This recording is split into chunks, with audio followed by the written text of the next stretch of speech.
All sports, all plays. Yeah. All sports, all plays.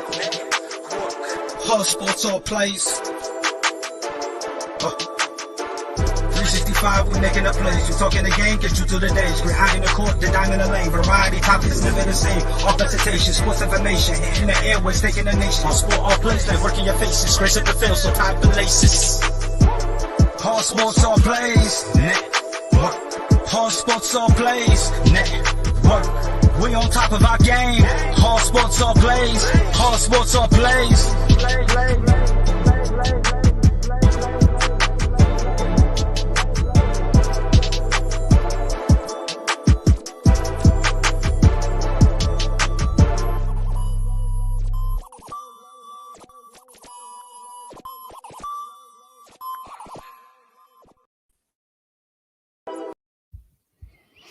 All right, ladies and gentlemen. Well, first and foremost, we do want to end up saying to every single one of you, good morning, wherever and however you may be watching and listening today.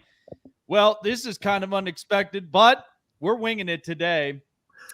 ASAP in the morning, as we are live on all social media platforms, Facebook, YouTube, and all over the social media grid.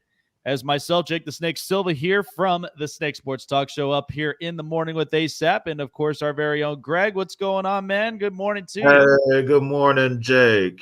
How's it going, my man? Oh, it's going good, man. I'll tell you, we had a pretty interesting game last night between the Giants and Buccaneers, but seems like Tampa Bay was able to cover up what they needed to last night and got the victory. So, and as I mentioned, I mean, whether or not, underdogs are favorites, the Buccaneers were going to do whatever it took to end up winning the game last night, but they did so in good fashion. And so let's just see what the look of it on, the Tampa Bay Buccaneers will look like in the next coming weeks. But I don't know. I'm looking at this right now for the Giants standpoint, because a lot has been happening all throughout this year, and fans in New York are pretty disappointed. And there was even an article that was said, New York Giants' head coach, Joe Judge, ends up pointing the finger at coaching staff after loss to the Bucs. And that's more on, Jason Garrett's side of things as the offense coordinator after a 30-10 loss against the Tampa Bay Bucs, saying you can put that down tonight. You got that. You guys can write that tonight. Players have to execute. That is their job, right? It is our job to teach them. It's their job to go out and execute. So it just kind of seems like Joe Judge not really happy with the entire situation. And not to mention, too, like how all of this is being played out for Daniel Jones. It just doesn't seem like Jason Garrett is really the right answer for OC, or it seems like Daniel Jones is not the right option as far as quarterback goes for the Giants moving forward. Yeah, it's a bad situation up there for the Giants. I mean, is it in a way? Joe Judge isn't wrong, because Daniel Jones, if you're going to have a QBR of 15, you're not going to win no games with a QBR of 15. Right. I mean, that's just what it is. I mean, he only threw for 167 yards. The pick that he threw there in the third quarter, I think it was just a dumb throw. I don't even know where Daniel Jones was throwing the football.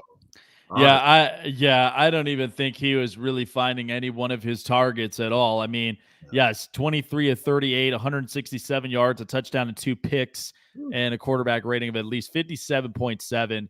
It's very disappointing for Giant fans, knowing that, and when you play in the city of New York, there's a lot of pressure that's on you. And I mean, money runs all the time. You're around there in JP Morgan, you're around there in Goldman Sachs. I mean, money is just running everywhere. And when you're in New York, it's tough fans.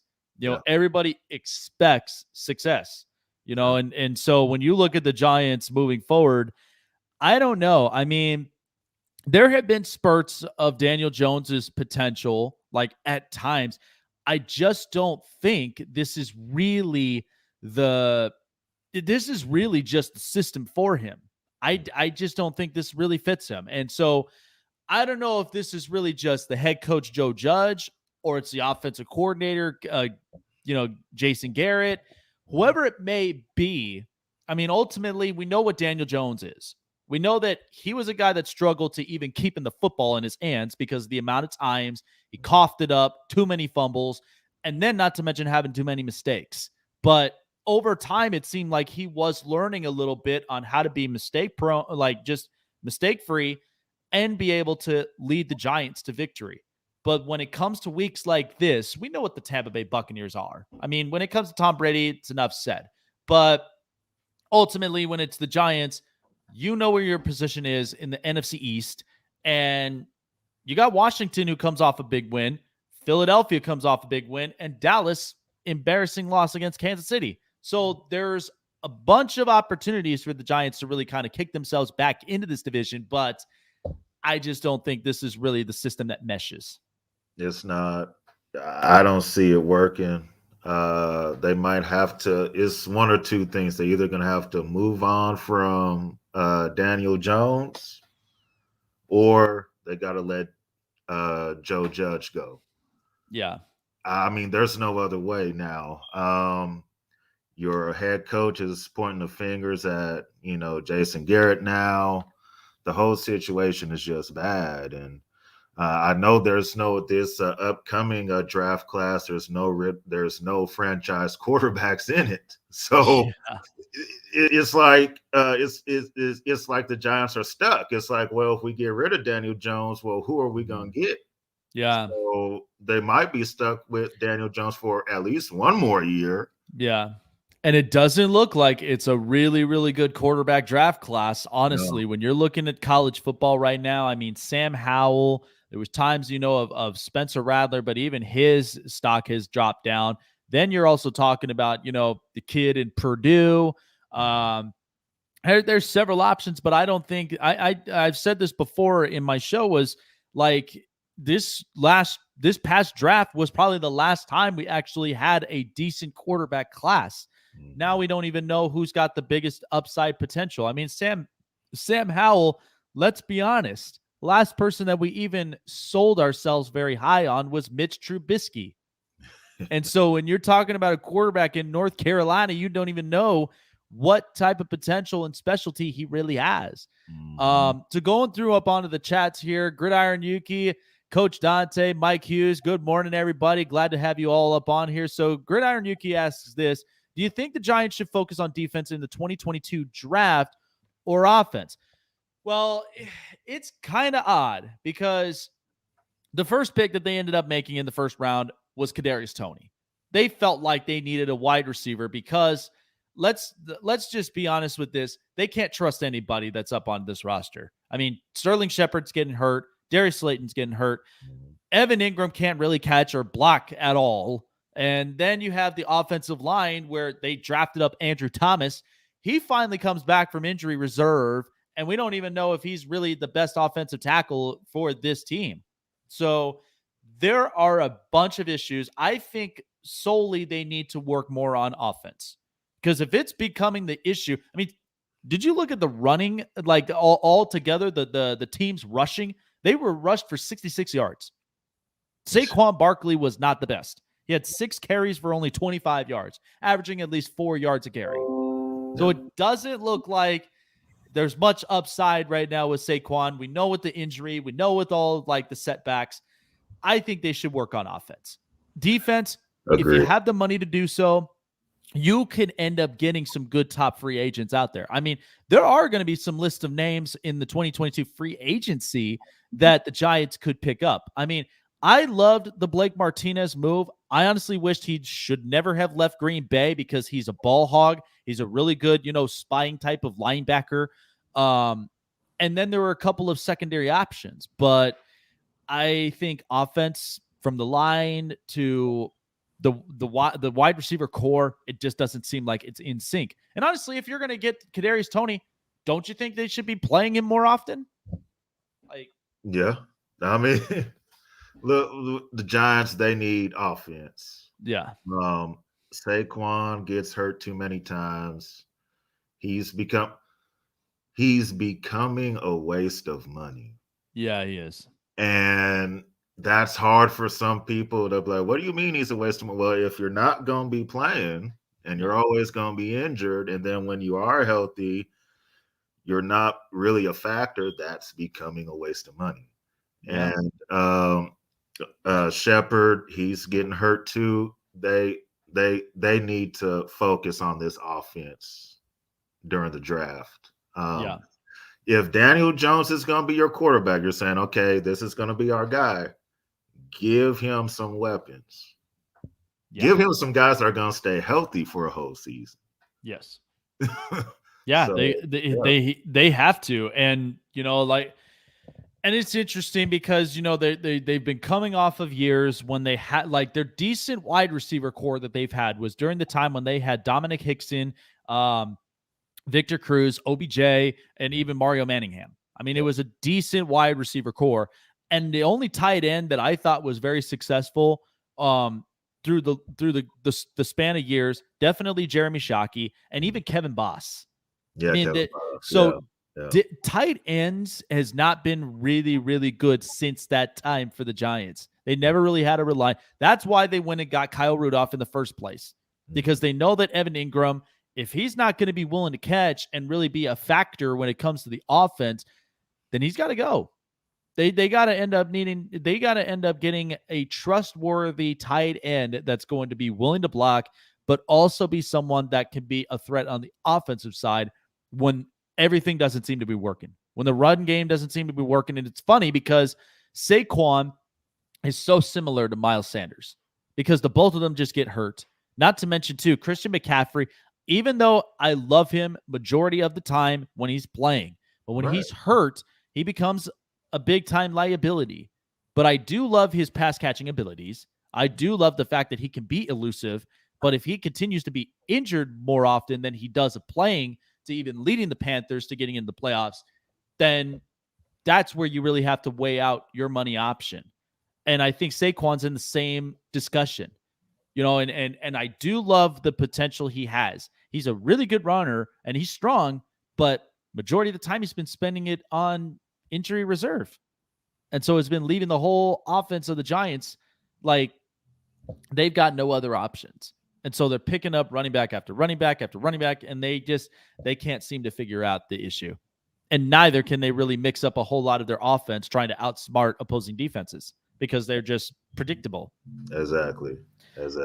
Yeah. And now if they do get rid of Joe Judge, who then comes in after that?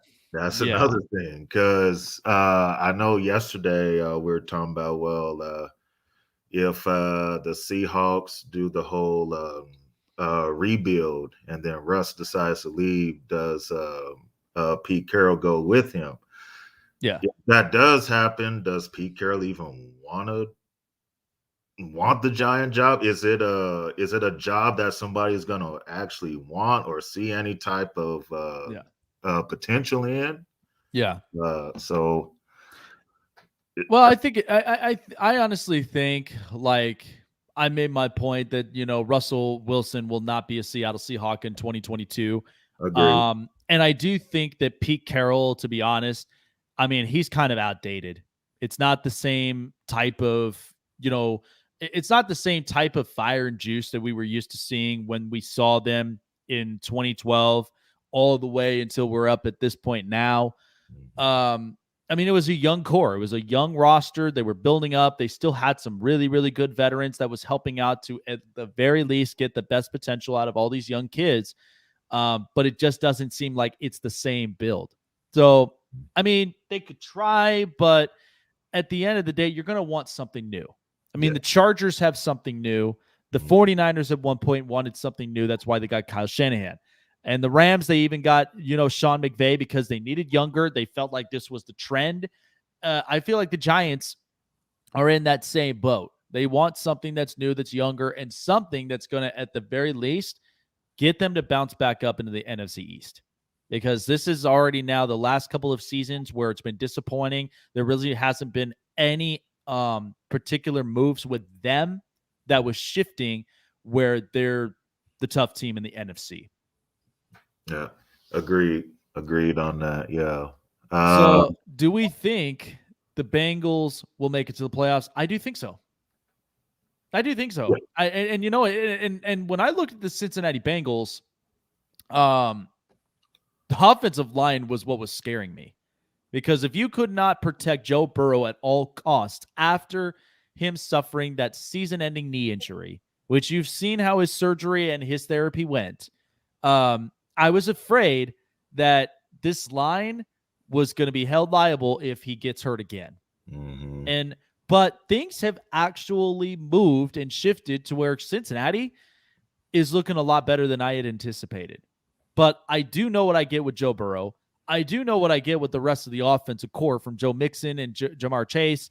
I think it's still young. It's still kind of finding its core, but the offensive line, it's repetitious. They're working on themselves, trying to get better to protecting Joe Burrow. I think it'll be close. But remember, you're talking about Pittsburgh, which we saw that was like in the hunt, in those wild card spots. I think Pittsburgh's gassed. So I feel like this could be Cincinnati's opportunity where they can sneak into the playoffs. But I do feel like that they are a playoff team. What do you think? Yeah, the Bengals are definitely a playoff team. The key for this season was protecting Joe Burrow, keep him healthy. If you keep Joe Burrow healthy, you are going to have a chance. Yeah. Bengals have done so far so good on that. I do think they are going to make the playoffs. The Steelers, they have to. This should be Ben Roethlisberger's last year. Yeah. In all honesty, I know he probably feels like he has more in the tank, but after that elbow surgery that he had, he just hasn't been the same. Yeah. He hasn't been the same. So I look for Cincinnati to be able to make the playoffs. And they're going to be a dangerous team in there too. So I think so. I mean, looking at the potential of Joe Burrow, and it's kind of clear. It's clear so far. If you look at the rest of the AFC North, Lamar Jackson is clearly their guy in Baltimore. Joe Burrow is clearly the guy in Cincinnati. The only question marks you really have is Cleveland and Pittsburgh. I've said this about Pittsburgh in my show several times. I said they had opportunities of drafting a quarterback in the last 5 years. They never did. They never did because there was nobody that could have, at the very least, take the reins off of Ben Roethlisberger, and now you're shifting into a new era. Mike Tomlin's not a terrible coach. He's a guy that, he doesn't quit. He knows his players. He's comfortable with all of his players and knows the potentials they have. So, and you're talking about Ben, which, listen, the Le'Veon Bell situation was one thing. Antonio Brown was definitely right about what Big Ben was all about. But now you look at how much that they've coddled Ben, and now you see how much of a pop gun offense that this Pittsburgh team is. I mean, I love Chase Claypool. I think he's a really, really good, talented wide receiver, along with Juju Smith-Schuster. And over the course of history with, the Steelers, they've always been good with offensive components. Wide receiver has always been a hit. Tight ends is actually starting to turn around. Pat Freiermuth, he's actually starting to get more reps at the tight end position, which I feel like Eric Ebron might be out by the end of this year. Najee Harris, he's clearly their starting running back. They needed one. Doesn't feel like, James Conner was really the answer even after Le'Veon left, but maybe Najee Harris could be the component that works for them, but it's now the quarterback issue. So, and the offensive line, they've lost a bunch of pieces. Alejandro Villanueva, Matt Filer, there were a bunch of really good pieces that was protecting the quarterback at all costs, but now it's all up to, Big Ben. I feel like this should be the last season. It should. I mean, that many injuries, not to mention the concussions, the elbow injury. I'm surprised he still even has like a bit of nerves in his head after all those concussions he suffered over the years. Yeah. But like usual, he's a Super Bowl champion. He's a Yeah. guy that, but the egos start to get so high, and that's why Pittsburgh's in the position they're in. I mean, the Giants, it was tough to rip the bandage off of Eli Manning, but it had to be done. Chargers, Phillip Rivers, hard to rip the bandage, but it had to be done. So Pittsburgh has to learn a few things from here, but I feel like they're going to be the one team in trouble. And they're like, we're relying on Dwayne Haskins. Well, Dwayne Haskins never really had a whole lot of success, even when he was in Washington. We knew Washington was a mess, but he's a guy that I just don't think he really does learn well. I would want him to prove me wrong, but it all states it there on paper. He doesn't look like a guy that you could really coach to get his potential out in his position. Yeah, Dwayne Haskins is not the answer. If that's your hope, then it's going to be a long season next year for the Steelers. Yeah. And I was never really high on Dwayne Haskins when he was coming out of college. I just didn't see what everybody else was seeing, and I turned out to be right on that. But look, Pittsburgh, this is a quarterback-driven league. Yes. And if you don't have a franchise quarterback, you're not going to make playoffs. You're not going to get to Super Bowls. So whoever comes in after Ben, if it's not a franchise quarterback, the Steelers are going to have trouble for the next 3 to 4 years coming up. No, I agree. And that's where, and especially in a prestigious franchise like the Pittsburgh Steelers, the last thing they need is being sub 500 for like the next 5 years. I don't think that really suits them well. But yeah, and then, you got Cleveland with Baker Mayfield, which clearly he does not seem to be the answer at quarterback. I mean, the fact that you have 2 offensive tackles who were signed to extensions only tells you one thing. They're invested in their offensive line because they know that they can protect the quarterback, but also leave running lanes for Nick Chubb to run through, because that's the heart and soul of their offense. So I think Baker, he doesn't really seem to be the answer for Cleveland moving forward. So it's like Cincinnati and Baltimore are the only ones that have found their quarterbacks, but Cleveland and Pittsburgh, they better figure it out, and they better figure it out very, very fast. Otherwise, the Bengals, for as much as we talk about them, they could be on the upside of really picking up better players because Joe Burrow's potential, because of how good this offense really looks like, and then shaping the defense to where they are. So time's ticking for both of them. So it is. And with Cleveland, run the football more. Yes. Baker Mayfield is average. Stop trying to make him something that he's not. Yes. Run the football. You have 2 of the best running backs in football. Give them the ball. Baker should not be throwing the ball 30, 35 times. No, absolutely not. Chubb and Hunt. Yeah. No, I completely agree. I completely agree. That's the heart and soul of their offense. If they're not running the football, then they're a completely mediocre team. Yes. This is my opinion. So we've had reports yesterday and talking about extension signings. So we'll start off with the first of our thoughts. Courtland Sutton getting signed for an extension 4 years. Now, Courtland Sutton, of course, missed the entire season with an injury. But, you're building up the potential of KJ Hamler, Jerry Jeudy, Noah Fant. I like this move, and let's be honest, they're not sold on quarterback just yet, because we don't know if Teddy Bridgewater really is the guy, but he's only filling in for the position so that this offense can put up points, hopefully contain leads. We know that they've lost Von Miller during the trade to the LA Rams. So the only one that they're relying on is Bradley Chubb as their edge rusher. Moving forward, I mean, the secondaries are still good. The linebackers, I think, need a little bit more help, and maybe you could get yourself a defensive tackle along the way. But I like this move. Cortland Sutton is a real good receiver. We know that after, Demaryius Thomas and Emmanuel Sanders, when they departed, not sure what this offense was really going to lean on. But Cortland Sutton looked like he was the guy that could be the focal point of that offense. And having Jerry Jeudy along the way, that's a really good 1-2 punch. And put KJ Hamler as a slot. So I think this really solidifies their wide receiver core. What do you think? It does. Cortland Sutton, I've seen it. Being a Chiefs fan, Cortland Sutton has done damage on us before. It's a good signing.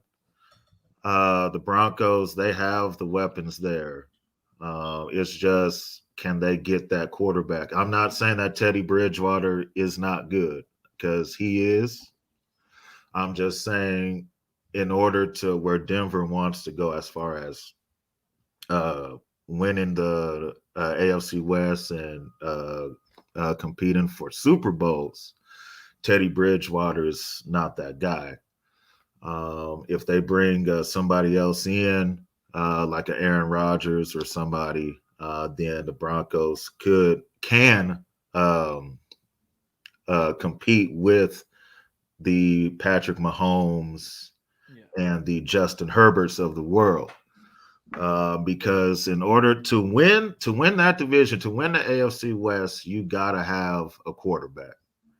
You gotta have Chiefs. We got Patrick Mahomes. Chargers, there's Justin Herbert. So you gotta have that guy if you're gonna win the AFC West. So, but as far as Cortland Sutton, it's a good signing. Denver, like I said, they have the tools, they have the weapons there. They just need to bring that elite franchise quarterback in. Yeah, I do agree. I think, and again, Denver, they're in a position where, and we spoke about it, because the fact of they've never invested in a young quarterback that they build off the draft, because the only person that they've built off of in their history has been John Elway. Since then, Brian Griese, Kyle Orton, Jay Cutler, they tried building through him. He had some upsides, and then they trade him to Chicago. Then there was, Jake Plummer that they ended up picking up, and then came along the lines of Peyton Manning after, Tim Tebow and Josh McDaniels trying to run this offense. Clearly didn't work. Yes, they had the miracle of beating the Pittsburgh Steelers in the playoffs, but that died down. Like, you knew what you were going to get after that. So Peyton comes in, wins a Super Bowl, retires, and then here we are with Trevor Siemian, Brock Osweiler, and a bunch of other young quarterbacks that are not trustworthy. And then comes Drew Lock, who was clearly a reach in Missouri. So I do, and I love, like, that's the only thing, is that quarterback seems to be the only position they butcher. And yeah, you wouldn't want to be facing Patrick Mahomes twice a year, Justin Herbert twice a year, and Derek Carr twice a year. And you're stuck with being the fourth best quarterback within your division. In the AFC West, I don't think it's only just the quarterbacks. What's so special about this division is you have quarterbacks, you have edge rushers, you have a complete offense, some of them that actually have offensive lines, and then it's an entire defense as a whole. I think that's what's special about this AFC West division. Now, you could say the Raiders, they're inconsistent with certain places, but Denver, they've always had real good secondaries, and they've also had a really good defensive line. Linebackers have been kind of hit or miss, but that's the only thing they need to fix up on their end. But they've had an offense. Quarterback's the only thing that misses with them. The Chargers, they've had a quarterback. Offensive pieces have been kind of here and there, but then they finally solidified it with Keenan Allen and with Mike Williams. And their running back position, they come off of a time where, after a bust draft of Ryan Matthews, they then go and get Melvin Gordon, and down comes Austin Eckler, and they've got a real good pass-catching running back. So, and then the defense with Joey Bosa, Derwin James, that whole defense is good. And then there's Kansas City with Patrick Mahomes, Tyreek Hill, and Travis Kelce in the whole offense. And then defensive pieces, you throw in Chris Jones, you'll throw in a little bit of Frank Clark and Tyrann Mathieu. But there still have been some question marks all around because you think of, is Daniel Sorensen really that good? And I'll say this, if they hadn't traded away Marcus Peters, maybe that would have solidified their corner position. But you get what you get in the AFC West. So good for Denver, good for Courtland Sutton getting the payday. The other signing extension as well I wanted to touch upon was the Taysom Hill signing. So 4 more years with the New Orleans Saints. Clearly, I said this. He's not a franchise quarterback, but he seems to be like that battery that operates the New Orleans Saints, that gives them juice, gives them all the hype. I say he's a high school athlete just playing in the NFL. Because if you and I played in high school, we've always had like that one kid who played every single sport. He was a multi-sport athlete. I mean, he was fit, he was healthy, he was active, just does everything. Taysom Hill, I feel like, is that type of guy. Not a franchise quarterback, but you can plug him into quarterback, running back, wide receiver, or you can plug him into a defense. I mean, he does literally everything. So what were your thoughts up on this one? I just feel like he is the juice that New Orleans needs. Like, that's their specialty. And I think they've treated him very, very well, but I don't think he's a franchise quarterback. No, he's not. He's not a franchise quarterback. He is the battery that kind of makes them go, So I get it as far as that. He's the best. Well, honestly, now that Jameis Winston is hurt, you could argue that Taysom Hill is the best quarterback they kind of got right now. Because, over Trevor Siemian. Over Trevor Siemian, yeah. So I would rather Taysom Hill be starting right now than Trevor. But the next 4 years, he's a good backup, and you can use him for the wildcat and goal line situation. So it's a good signing. Yeah. It doesn't make the Saints all of a sudden a Super Bowl contender or nothing like that, but Taysom Hill is a nice, decent player for them. Yeah. And he works for their system. So yeah, I think too, I mean, you kind of look at the history with the New Orleans Saints. I mean, since 2006, with the time when Drew Brees was traded from the Chargers to the Saints, he was exactly like he lived and breathed New Orleans Saints. Yes, like that was the focal point. And so since Drew's retiring, they never really had anything as far as what their identity is.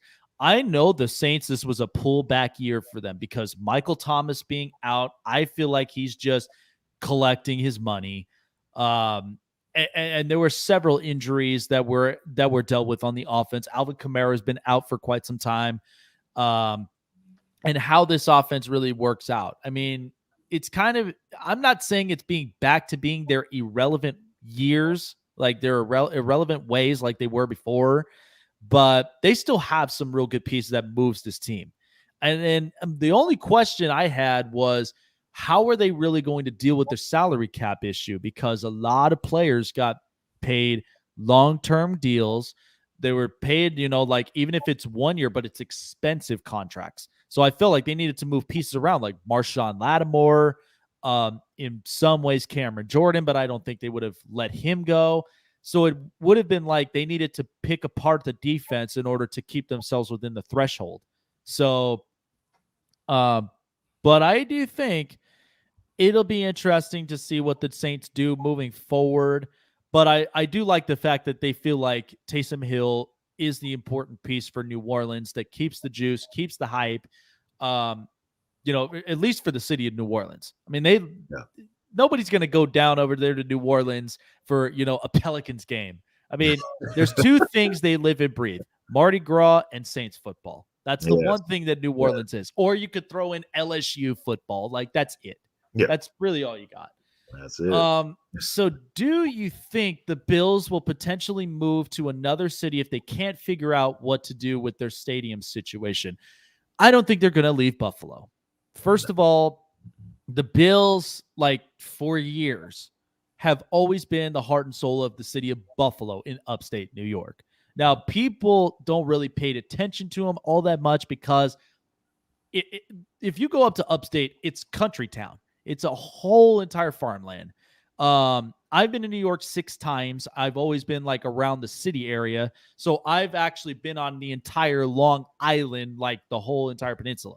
So I've gone from one side to the other, from Nassau to Suffolk County, but never have been up to upstate. I think the closest I've ever gone to was Cooperstown.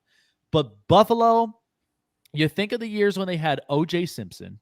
You think of the time when they had Bruce Smith, Jim Kelly, Andre Reed, Thurman Thomas. They had a lot of potentials, and then making it to 4 Super Bowls, but not winning any of them. I don't think they're going to leave Buffalo.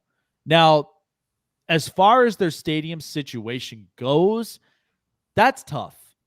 That's very, very tough because even if, however they really play this out, I mean, you think of the entire city of Buffalo and just the population, they are invested in this team. So if they have to come out of pocket to really kind of keep this team rolling without them having to relocate and really invest in getting a new stadium up, I mean, it's possible. I mean, think about how they're doing it with the Green Bay Packers. I mean, it's a small town city and everybody is invested in their Packers and they're invested in Lambeau Field.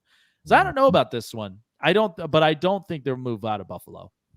No, they're not gonna move.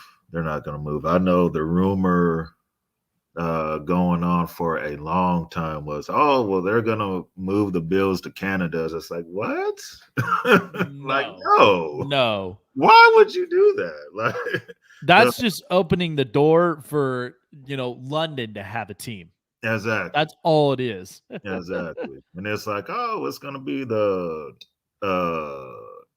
Toronto Bills or something. It's like, no, that just sounds dumb. Like, so right. But I mean, look, the Bills have a great fan base. First off, their fans are great, and not only that, their history.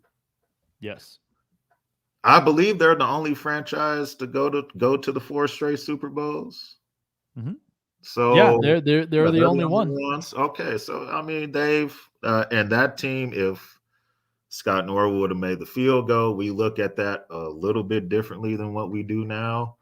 But look, they have a rich history. They should not move. They should stay right there. Buffalo loves their Bills.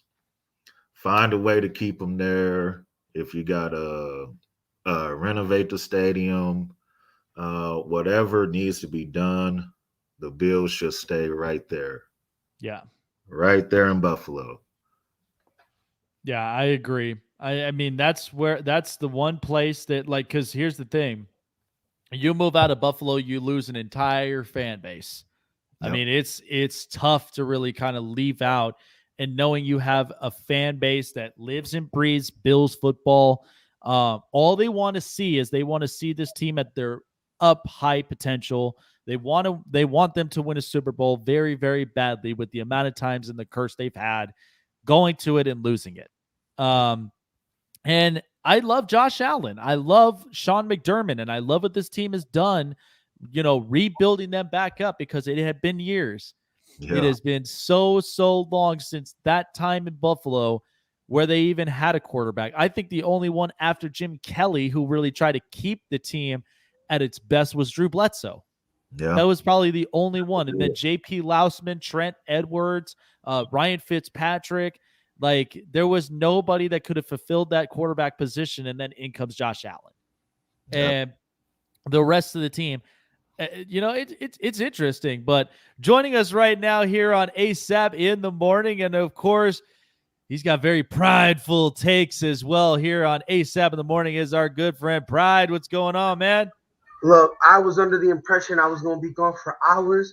I just had to bring some stuff to I was like, the build up to this, I was gonna have to go through, like, I'm gonna have to go be like the God of War.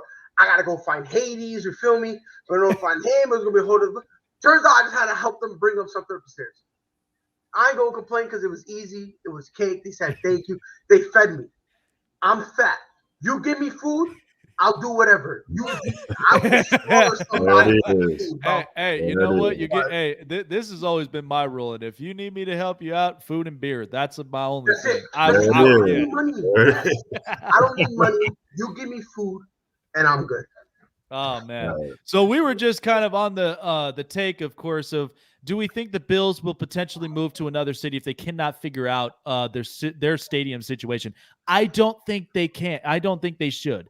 I think Buffalo is the heart and soul of where the Bills are with their fan base and especially history. I mean, O.J. Simpson from way back when, and then the stacked team with Jim Kelly, Thurman Thomas, Bruce Smith, and etc. Like, it's tough to leave a fan base like that. And, and this is a fan base that stuck through them. If I'm not mistaken, they made a few Super Bowls in a row and took straight L's, right? Then they would not. Then they've been going through some mediocrity. It's kind of unfair that those fans were patient. That's basically asking the Cleveland Browns to move a couple years ago when they were up and coming, and they had a little bit of of a chance. You know what I mean? Yes. I wouldn't move Buffalo. I like them there. I really do. You know what I mean? Like, on top of that, if you also think about it, the stench of New York does not faze them because New York is not in their name. Yeah. They're in Buffalo, so they're in New York.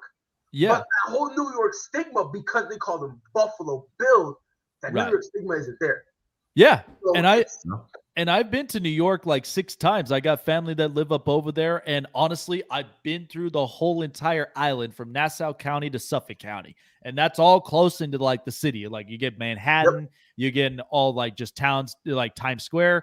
So yeah, Buffalo is more of like country living. It's more of just farmland there. So there's really not a whole lot to say about Buffalo being upstate. So it does kind of give them a little that distraction here because they're not dealing with being in Wall Street where it's bleeding money. So exactly. It's New York, but not New York. Like that's like the perfect place for like the fans. And again, Buffalo, if you really look at it, Buffalo, they've been, like I said, they've been trending upward.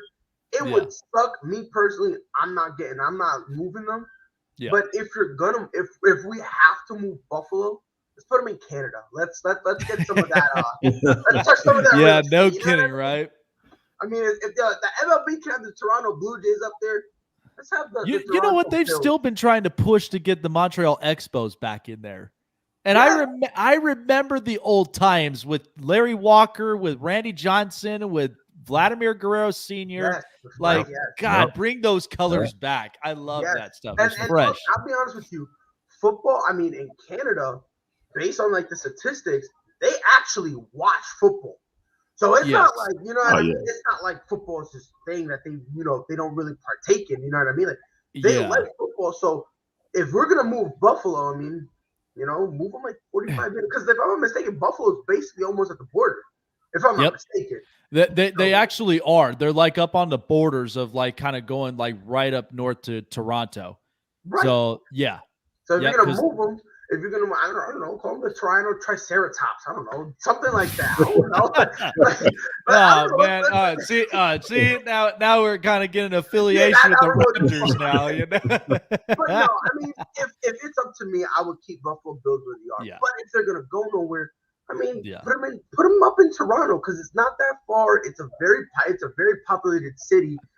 People want in Canada. They enjoy football.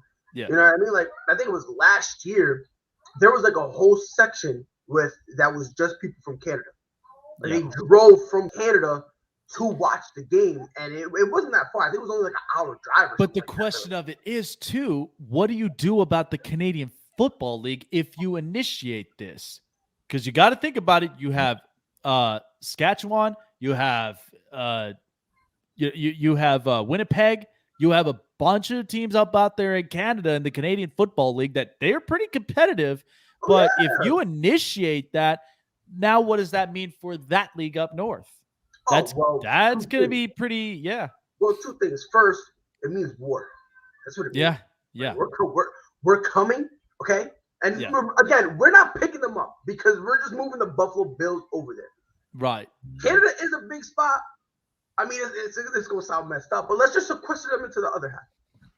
I mean, I'm saying if we end up going, they end up being in Toronto or whatever the case may be, maybe they go to the other side. I mean, for all we know, maybe the reason there's not an NFL team in Canada is probably there's some sort of agreement between the CFL and the NFL that's kind of preventing it. For all we know, that's probably why there's never been a team up there. And a lot of people have questioned, And I honestly feel like that the second they initiate going up to Canada would be the same exact struggle as they would be in the XFL and the AFL, like how they're having it here in the state. Because, everybody, like when the XFL had started, because I see one question up over here, but we'll get to it. But I just feel like that could be the same tension right there. Then that means that the whole country of Canada now has to really kind of figure that out. Yeah, and that's kind of the issue, man. Like, again, I'm gonna go under the assumption that the NFL and the CFL have some sort of thing, because that's the only explanation I can have for them not going into Canada. Yep. Because from my understanding, now if I'm wrong, please let me know. But years ago, they were thinking about adding another team in the NFL in Canada. Now, if I'm not wrong, let me know, because if I'm not mistaken, they wanted a team to relocate to Canada. None of the owners really wanted to do it. They're kind of like, we're good where we are. Right. So the NFL was kind of flirting with this idea of, we'll add one more team and we're going to put them in Canada. Now, the same day it was brought up, the next day it fell off the face of the planet. Yeah. So it kind of came and went relatively quick. So I don't know, maybe the CFL caught wind of it and they were like, hey, yo, nah, bro, let's make some sort of deal. Maybe, I don't know.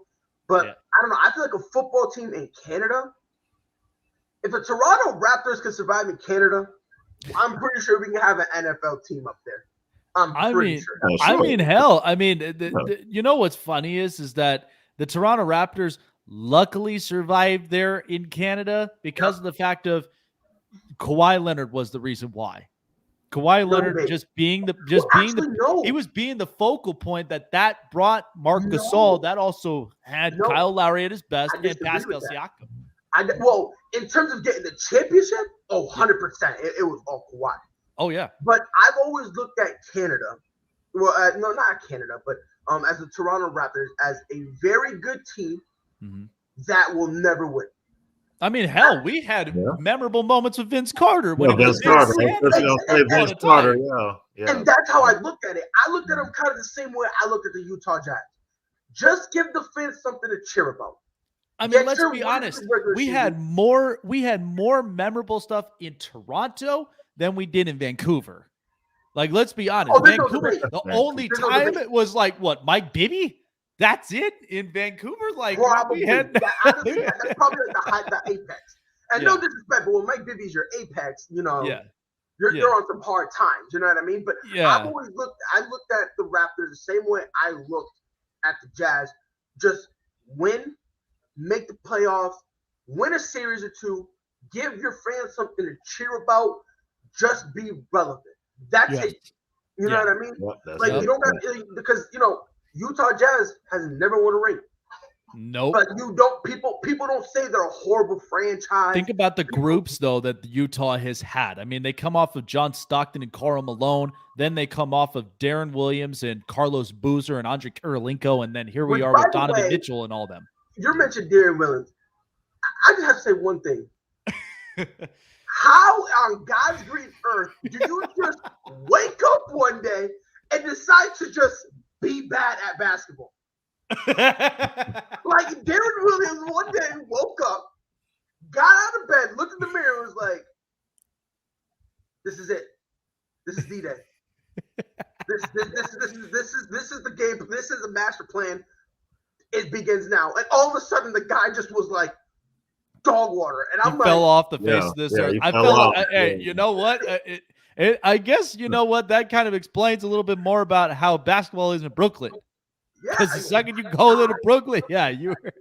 Oh my God. It was, I don't know what it was. And Joe Johnson was the only productive guy along with Brook Lopez. And you couldn't keep up with that. That's what I'm saying. I'm like, bro, Joe Johnson was and not to say Joe Johnson was bad. Don't get twisted. Oh, no. Joe Johnson was hell. No, he was good. He was good. When he got in his bag, ISO Joe, that's not when you hear ISO Joe, guys get flashy. Paul Pierce, when he hears ISO Joe, falls again. Yeah. That's how crazy ISO Joe was. But look, going through Joe Johnson, it just wasn't gonna be enough. Just him, and that's why they brought in Deron Williams. And he kind of just, I don't know what it was. I don't know if he never really wanted to go to Brooklyn. I don't know if this weird pressure from the New York market got to him. I don't know. I really don't know what it was, but oh my, it was horrible. I felt like it was something where, because you have to think about it, they were also known as the New Jersey Nets. And this is a time where they moved from New Jersey to Brooklyn. So it felt like it was a new look. It was a fresh new place.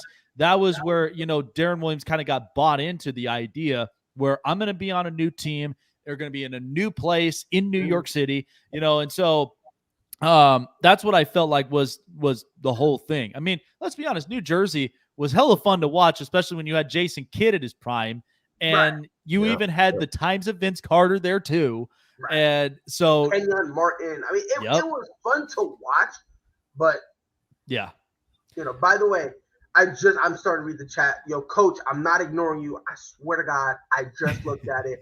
I was in private chat the whole time. What up, Coach? Don't get mad. And by the way, Trey, congratulations on your graduation. Yes. Congratulations. I'm going to bother the dog shit out of you. It's going to be a rite of passage, but congratulations, my guy. Yes, congratulations, man. I remember the time when I ended up graduating, man. Associates in criminal justice, and man, it was a long, long road, but this is a special moment. Enjoy it, man. Yeah, I remember when I graduated too. You know what I mean? But it was a more unorthodox graduation. It just resulted in me being escorted off. I wasn't able to finish, but I considered that graduation because I technically never went back. You know what I mean? Going back, I consider that the graduation. Yeah, you're like, I did. I achieved my goal. I'm good. So here's a good question here, and we, I don't think we need it as top 5. We could just think of the 5 that really do come to mind. But the top 5 NFL stadiums, I'll start with this. Definitely Lambeau Field. Lambeau, it's small town.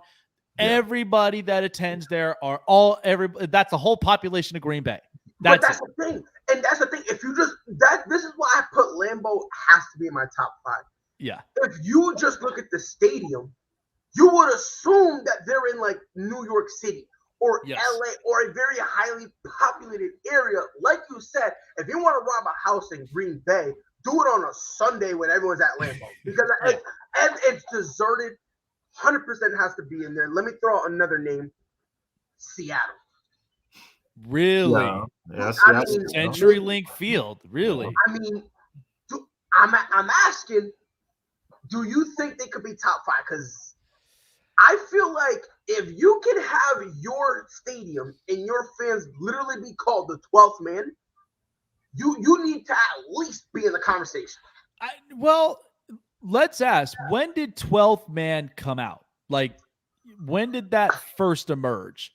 Because my honest opinion was I felt like Seattle would be middle of the pack. Because I think of this way, go back to when they first emerged in the league. You're talking about you were talking about Steve Largent, Cortez Kennedy, Dave Krieg. There were a bunch of it was such a mediocre organization for years. And then the time when they made it to the Super Bowl with Matt Hasselbeck, Sean Alexander, they had lots of really good weapons and the defense. I mean, I used to love watching Lofa Tatupu as a linebacker play, but then came the Super Bowl run in 2013. And so I feel like they're kind of middle of the pack. They may be close, but they're still middle of the pack for me. So then Arrowhead is going to have to be the same way. Then, Arrow. I think Arrowhead definitely is up there. It's loud. It's loud. It gets into quarterbacks' heads. Greg, you do not count. You're I'll be honest. Yeah, it gets loud there. If you actually think of the whole build of the field and the stadium itself, it's tough as a quarterback. Like you have to literally try to like block out all the noise because I just saw a comment and it says Soldier Field. Soldier Field's another one. And you know what? The McCaskies need to invest more in Soldier Field. Damn it. They need to. Because Soldier Field is historic. So and I don't like, even one of my colleagues on our network said this was, why the hell would you have the Chicago Bears, if they're not going to invest in Soldier Field, why the hell would you have them move into a stadium in Indiana, which has no business with Chicago football? They have none. Like they're only just a college town because you watch University of Illinois. Right. I mean, it's true. I will say this. I mean, when I look at it, I think if you're in a cold weather area, you have the advantage. I'm talking because if you in brick weather can get your fans to sell out and be rowdy, to me, that gives you a very, very great advantage. You know what I mean? Like, also when the Broncos are good, Mile High Stadium. Oh my! Well, here's the house of horrors for me. The house of horrors for me in the past. You know what's funny about Mile High? Like, no matter how you put it, it's tough to play in that altitude. Like, it ain't even just the field; it's just playing in Colorado. Period. You have to literally. Like, you watch some of these players, I've seen it a couple times. Like in pregame, you ever have one of those elevation training masks? I have one, and it actually helps. It is very, very rough. It felt like you were literally like just dying. Like you're dying or you're drowning. Because the thing is like you're gasping. And you're just not, and you constantly feel like I'm not getting enough air. Yeah, like it's wild. It's crazy. when you're literally in Denver, like, and you actually feel the altitude. If you've never been in altitude like that before, it's tough to breathe. Like it does. So that's why I'm like, even playing in that, you kind of feel a little bit lightheaded. That's why I think for players, they have to get like 110% acclimated to that weather. Otherwise, they can't perform the same. So, that one's a good one. Another one, Heinz Field. Pittsburgh lives and breathes Steeler football. Because, let's be honest, all throughout way back when, this was the city of Pittsburgh. You either went somewhere, like if you went to school, you got a football scholarship, you did this, you were going to make it somewhere. Or you were just going to be working in the steel mills. That's what the city of Pittsburgh was. It's a tough town. But when they love their Steeler football, like Super Bowls. Like, and we talked about this earlier about, Pittsburgh moving away from Big Ben. But think about it. They've been big on wide receivers. Lynn Swann, Stallworth, Hines Ward, Santonio Holmes, Antonio Brown. The list is forever.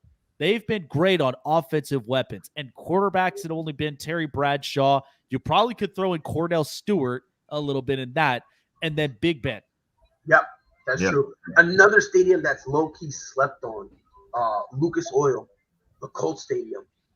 I like it, and again, I think I'm biased because like I'm a Patriots fan, right? Yeah. There have been times we had to go play at Peyton Manning. That would be another stadium I put up Gillette. Yeah, and the thing is like I always had confidence that the Patriots are gonna win. Yeah. But in Lucas Oil Stadium, I always felt like they're mad rowdy, the stadium itself, it's low key weird because it's like this half stadium thing, right? It's like the stadium, and then where there's supposed to be glass, right? Like because it's like a half dome, so to speak. So when it's supposed to be closed up, then that's open. Yeah. And it's just weird because they always say it's a dome, it's a dome, it's a dome. And then all of a sudden you're watching, and then right in the middle of the field, you just see rain. Mm-hmm. But there's no rain like that. And it's always, for me, been like a mental mind trick. I'm like, oof.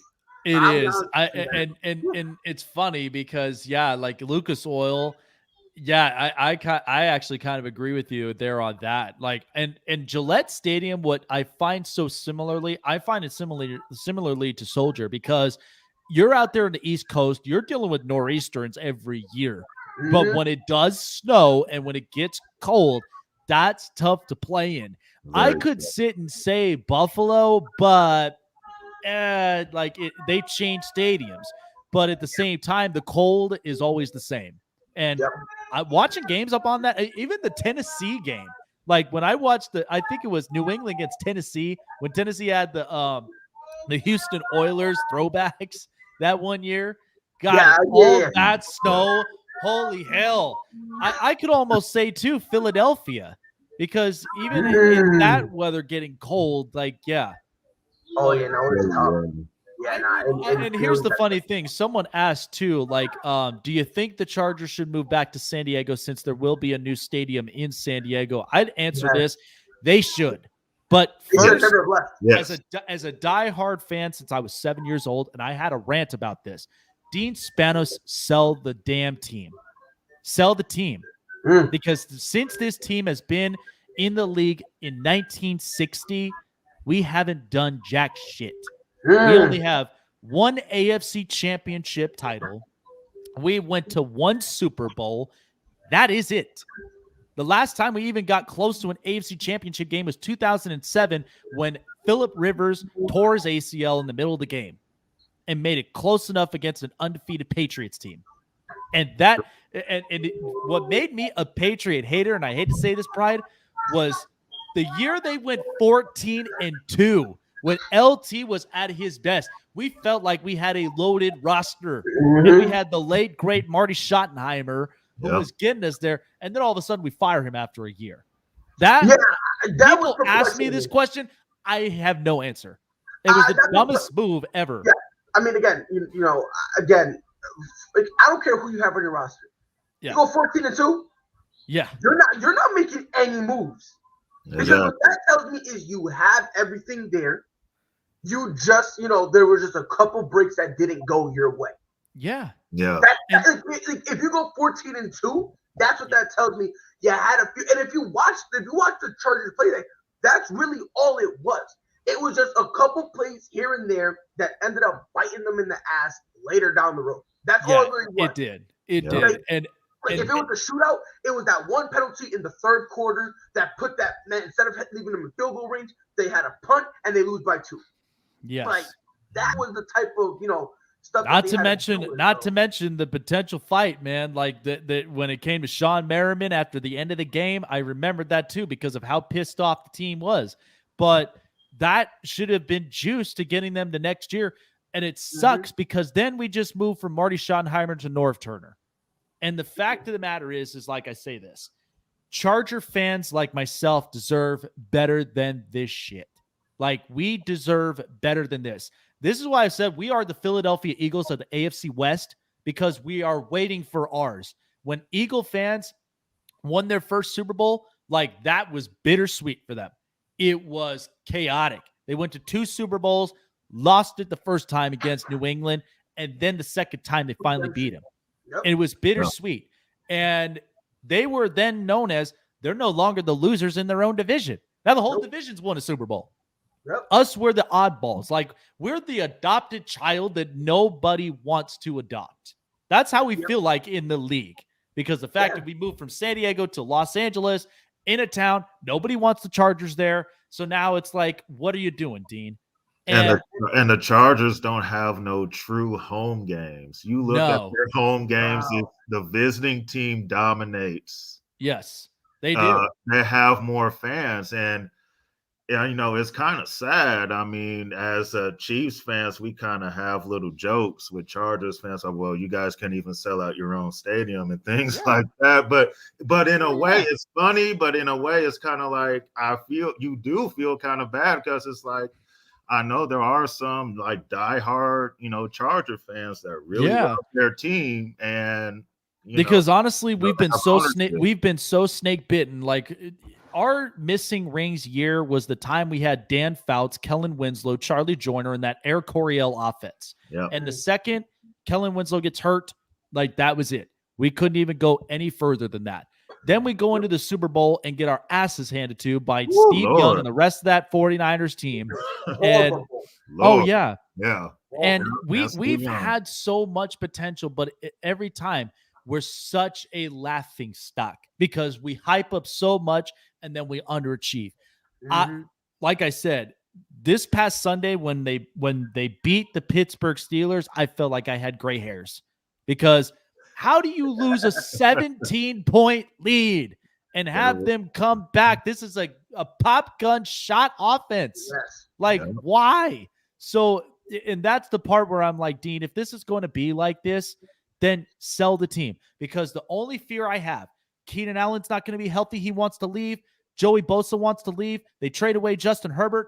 That's the fear I have as a Charger fan. So if me being honest, if Dean sells the team, Jeff Bezos, get on the damn phone and sign the contract because you have the money to do so. And that is his goal. He wants to own a sports team.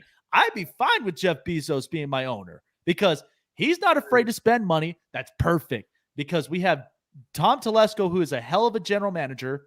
Yes. We got Brandon Staley, a defensive-minded coach that all he needs is all the pieces to work for him.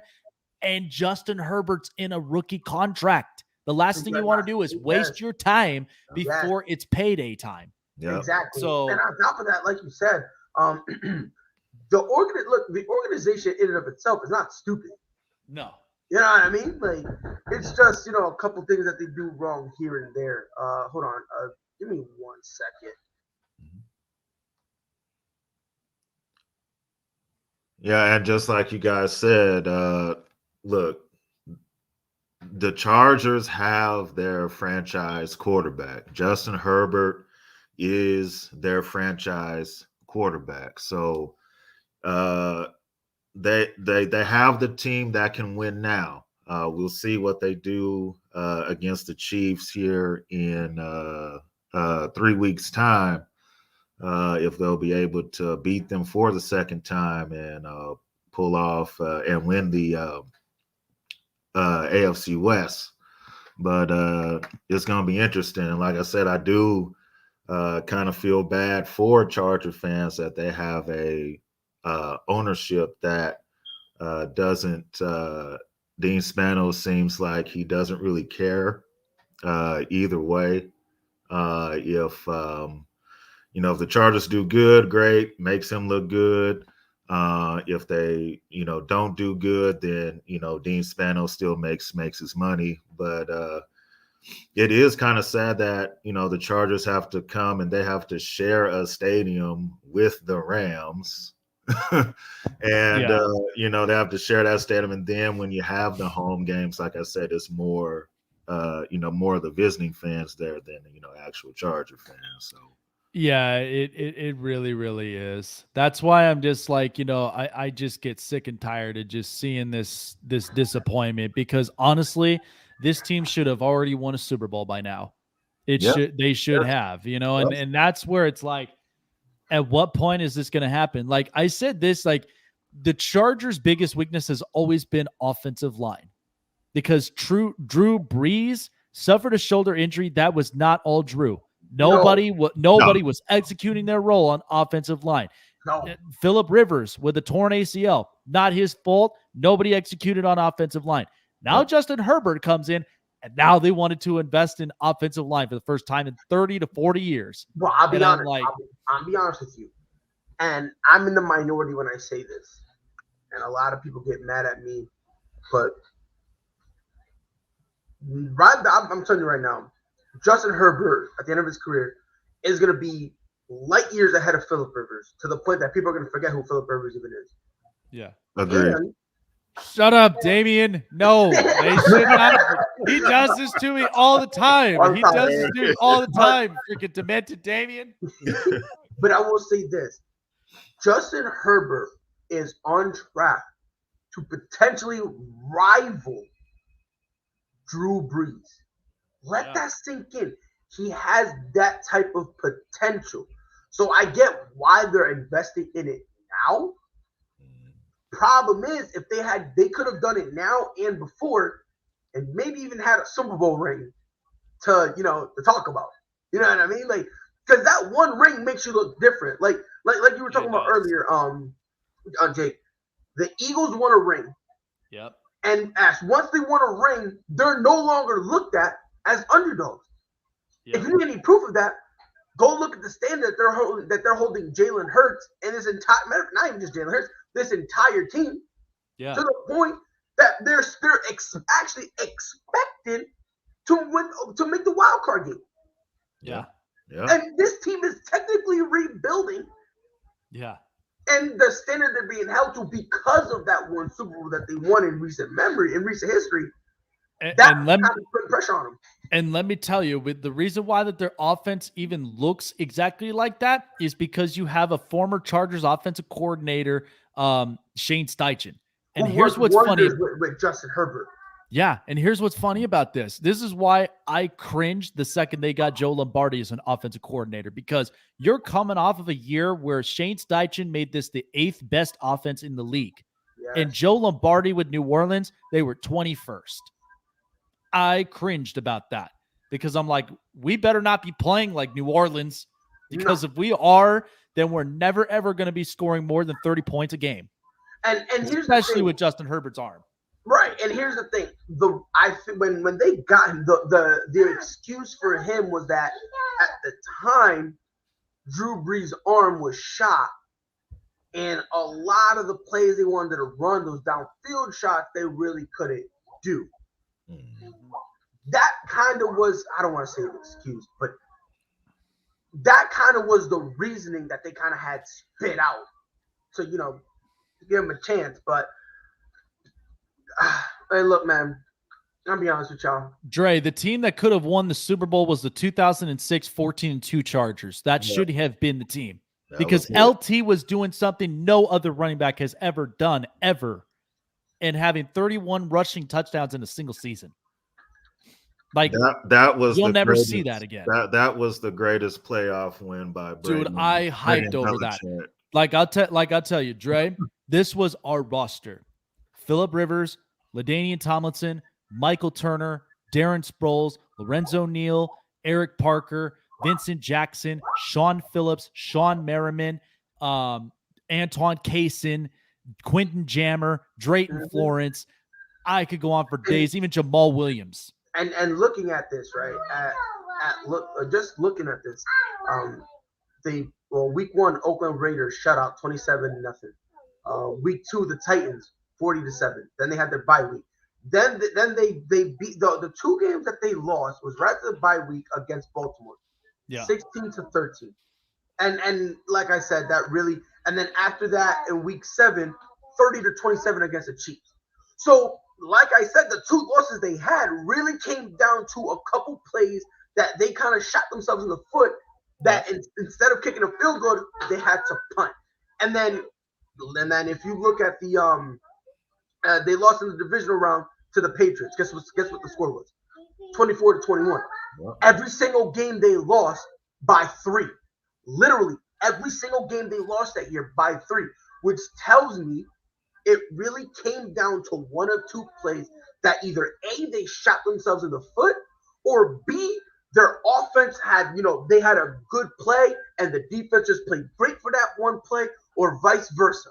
Like, I don't think the Chargers has ever had a win against New England in years, because this year it sucked. That the fact that we lost to New England by 3, and I'm not surprised, because this is a Bill Belichick thing.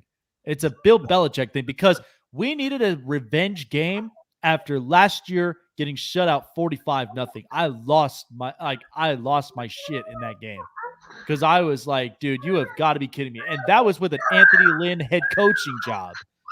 I was like, because Anthony Lynn clearly got out coached. He did. Yeah, I was done with that. But that 2006 Chargers team was the team that should have won the Super Bowl. And I feel like the reason why they let Marty go was Marty kind of had that rep of he can't win the big game. When he was here with the Chiefs, we had the famous Lynn Elliott game where he missed 3 field goals when the Chiefs were the number 1 seed. Yeah. 95, 97, it was him starting Elvis Grbac over Rich Gannon, which was stupid. And then 2006, what happened? Trent Green with freaking Damon Heward, Brody Croyle. But yet you still had a hell of a tight end in Tony Gonzalez, and then Dwayne Bowe. Yeah, hold on. Let me ask y'all something. Damien just said something, and at first I thought it was a troll, but looking at it, I want to see what y'all thinking. He said the Chargers are like the Cowboys. They start off hot, but once it gets closer to the playoffs, they look confused as hell.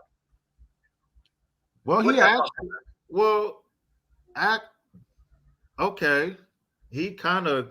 I'm going to say he's on the right point, but that is tough to say because remember the Cowboys did go 13-3 1 year. The second Dak Prescott became the starting quarterback.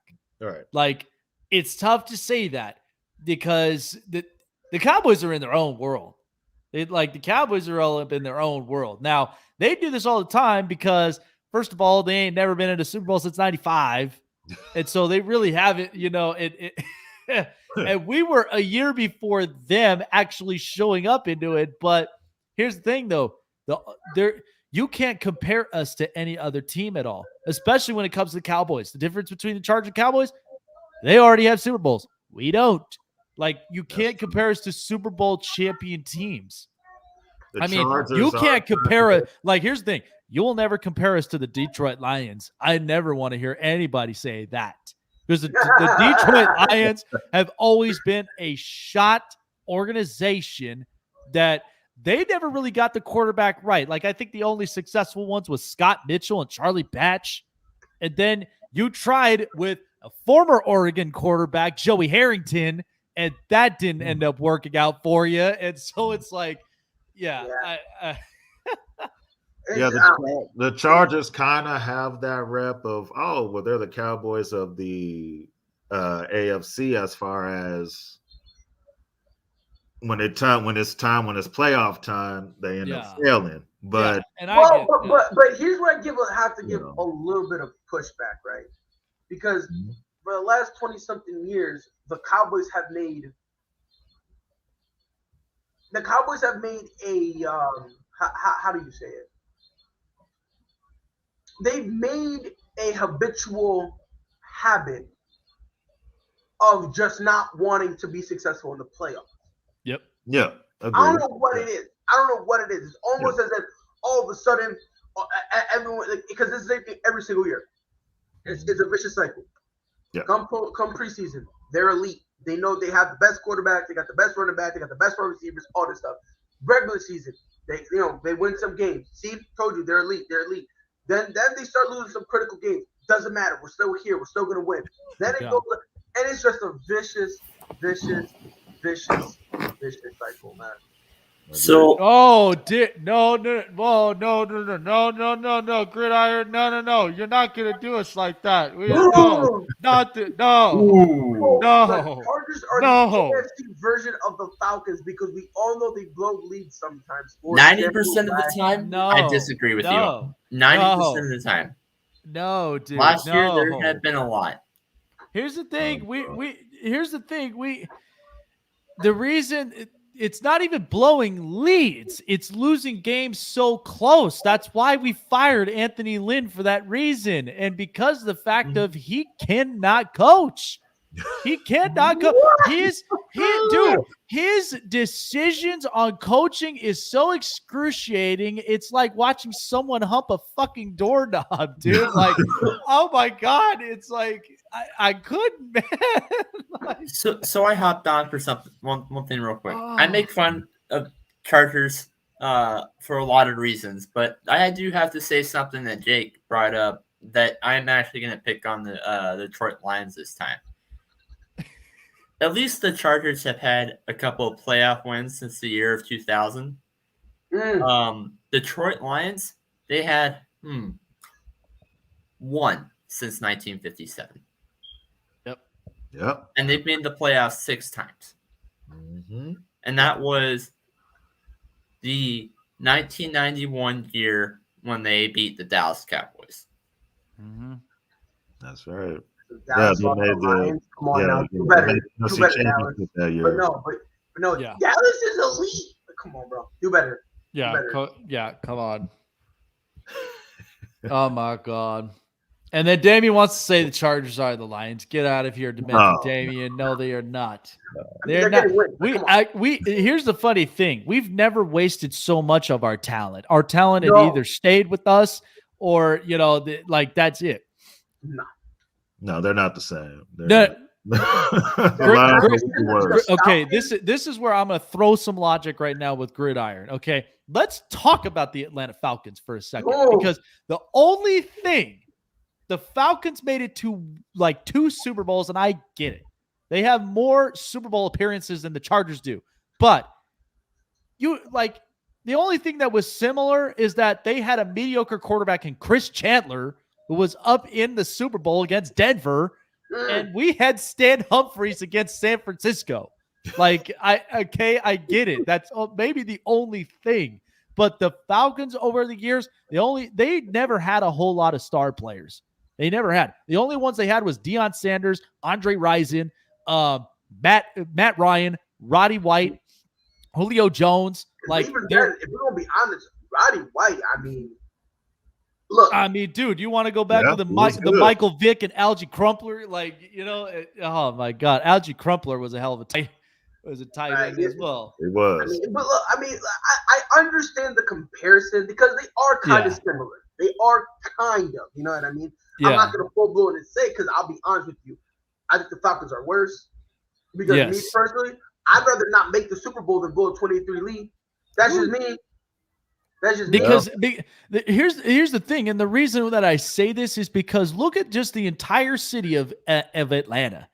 Atlanta, yes, they do have some investment in the Falcons. Majority of all their investment has been in the Atlanta Braves because the Atlanta Braves 100%. Has won World Series. Yep. The Atlanta Hawks, they've had good teams. Dominic Wilkins, Spud Webb, and even the team that should have gotten better, but they never upped up the team was the time when they had Jeff Teague, Paul Millsap, Al Horford, Josh Smith, and Kyle Korver. One of, if not the most overrated number 1 seed in the history of the NBA, in my opinion. I think it's these 3. I swear to God. It was, I forgot which year it was. I want to say it was either 14 or 15 when they were the number 1 seed.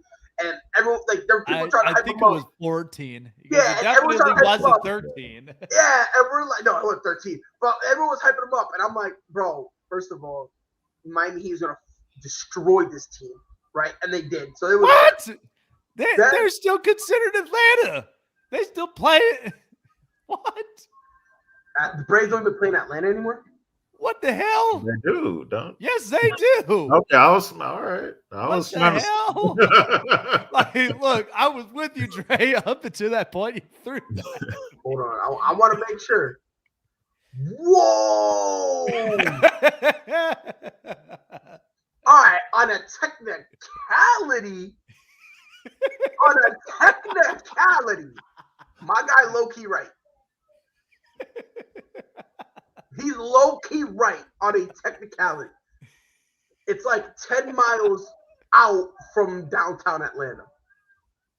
Oh, that's on a technicality, he got it. He got it.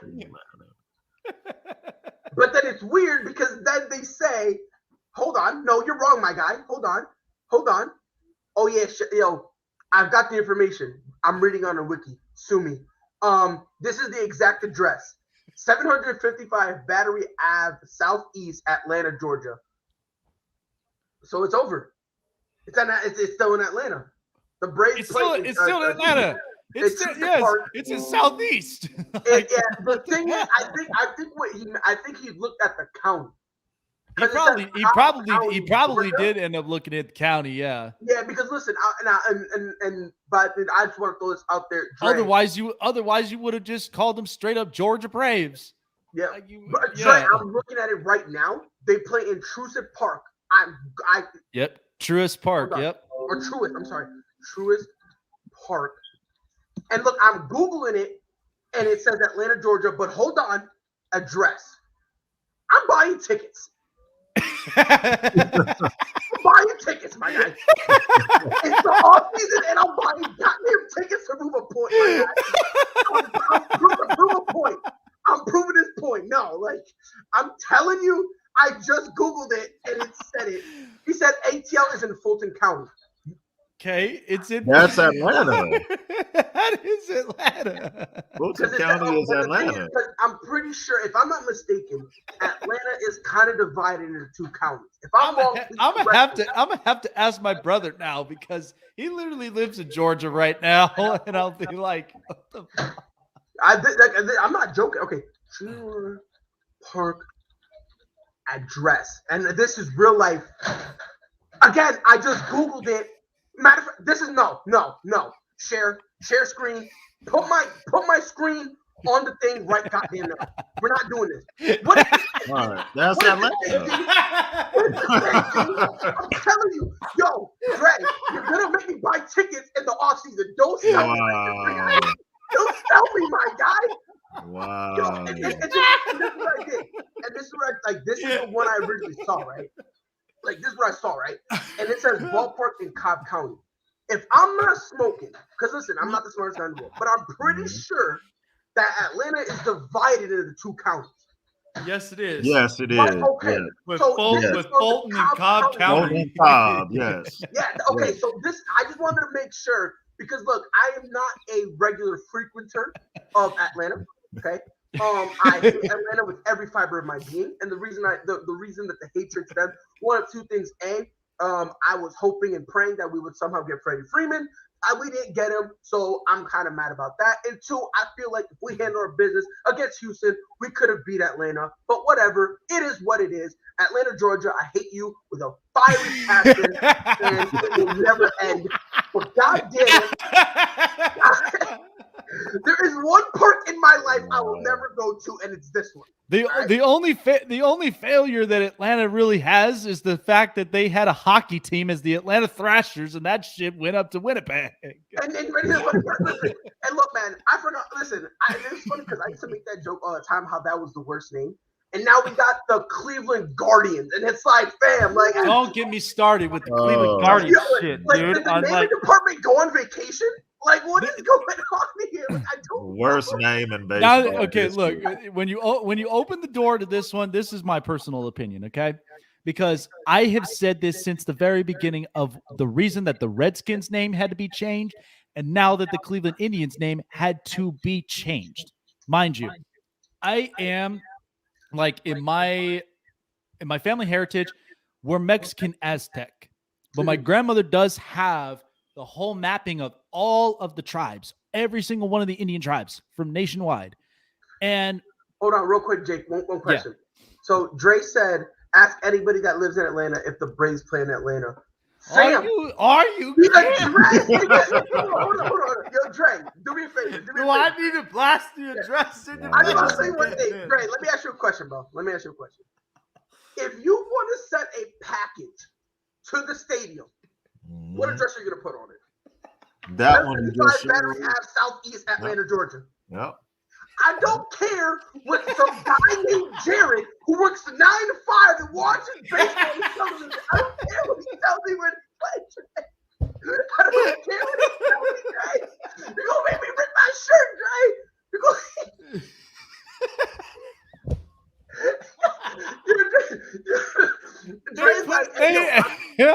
I don't give a shit. Don't play in Atlanta.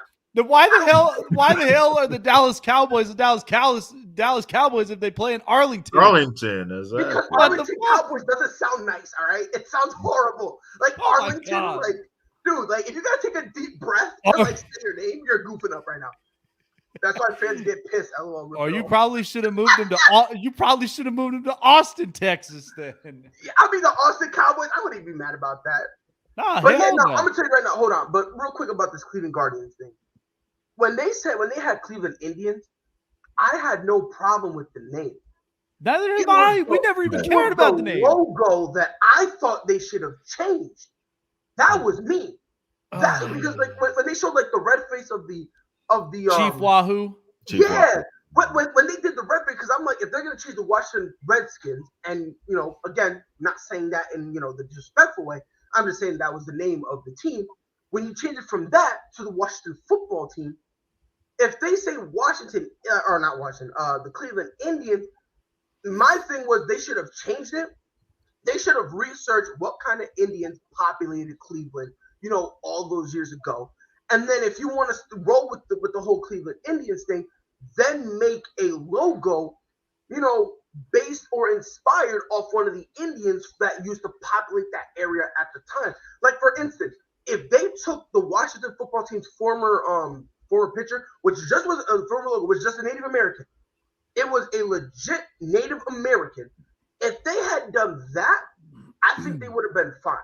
You know what I mean? Yes. Because, yeah, they're just saying Indian. It's not like they're saying anything, like racist, like like redskin. No, it's not a derogatory term or anything.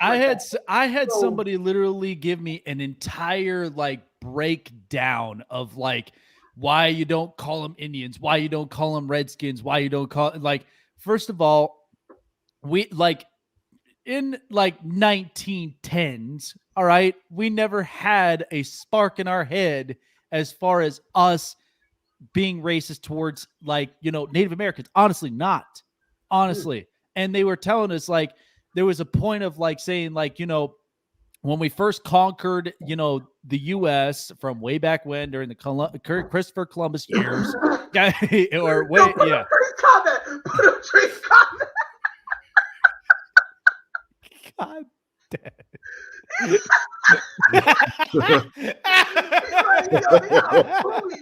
Yo,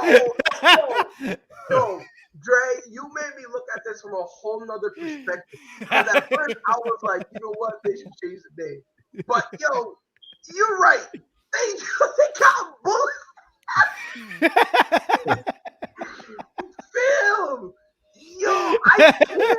Yo, but my point of it is because apparently when we ended up conquering during the Christopher Columbus times, we ended up taking away their land. We ended up raping every single one of the native. I was like, when and where? Never in my entire lifetime have I ever heard that we did.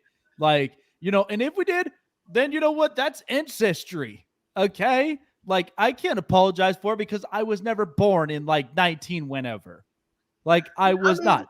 But here's the thing. Here's the thing. If you're going to change names like this, first of all, I had one report about some professor being pissed off because one of the hockey players, Braden Holtby from the Vancouver Canucks, wore a Thunderbird mask. It was all custom made because it was supposed to represent the Thunderbirds.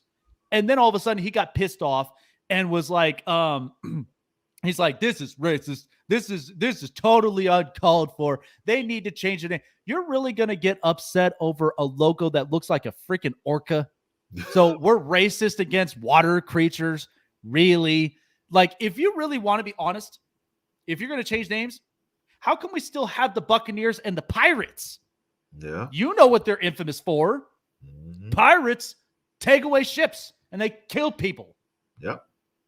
But we still have Jolly Roger. Still have it never makes any sense to me with this. I feel like this is all completely wish-washed. We have more important issues in our country at hand than just this shit. We really, really do. I'm like, I mean, when it comes to like the name thing about the Buccaneers and I will tell you this, just to finish up, just to finish this, I feel like this is the reason why the Atlanta Braves had to win the World Series, because you took the All-Star game away from them, knowing that Georgia bleeds red.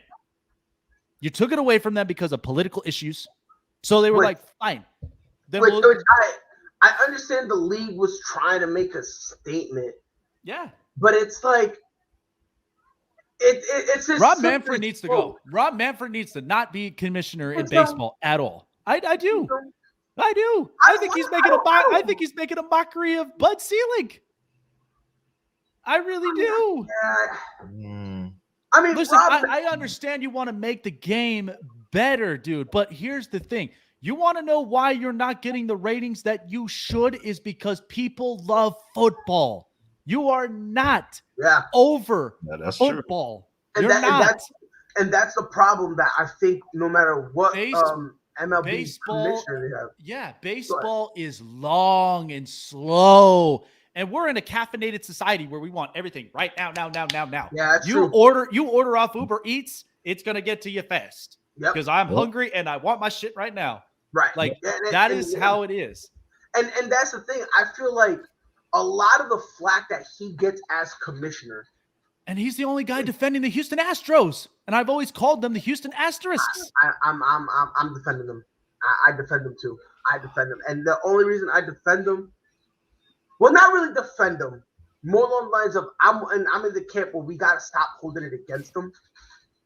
My thing is, they just made the playoffs and almost made it back to the World Series without doing any of their shenanigans. And I'm in the minority where I believe that year they were winning it regardless.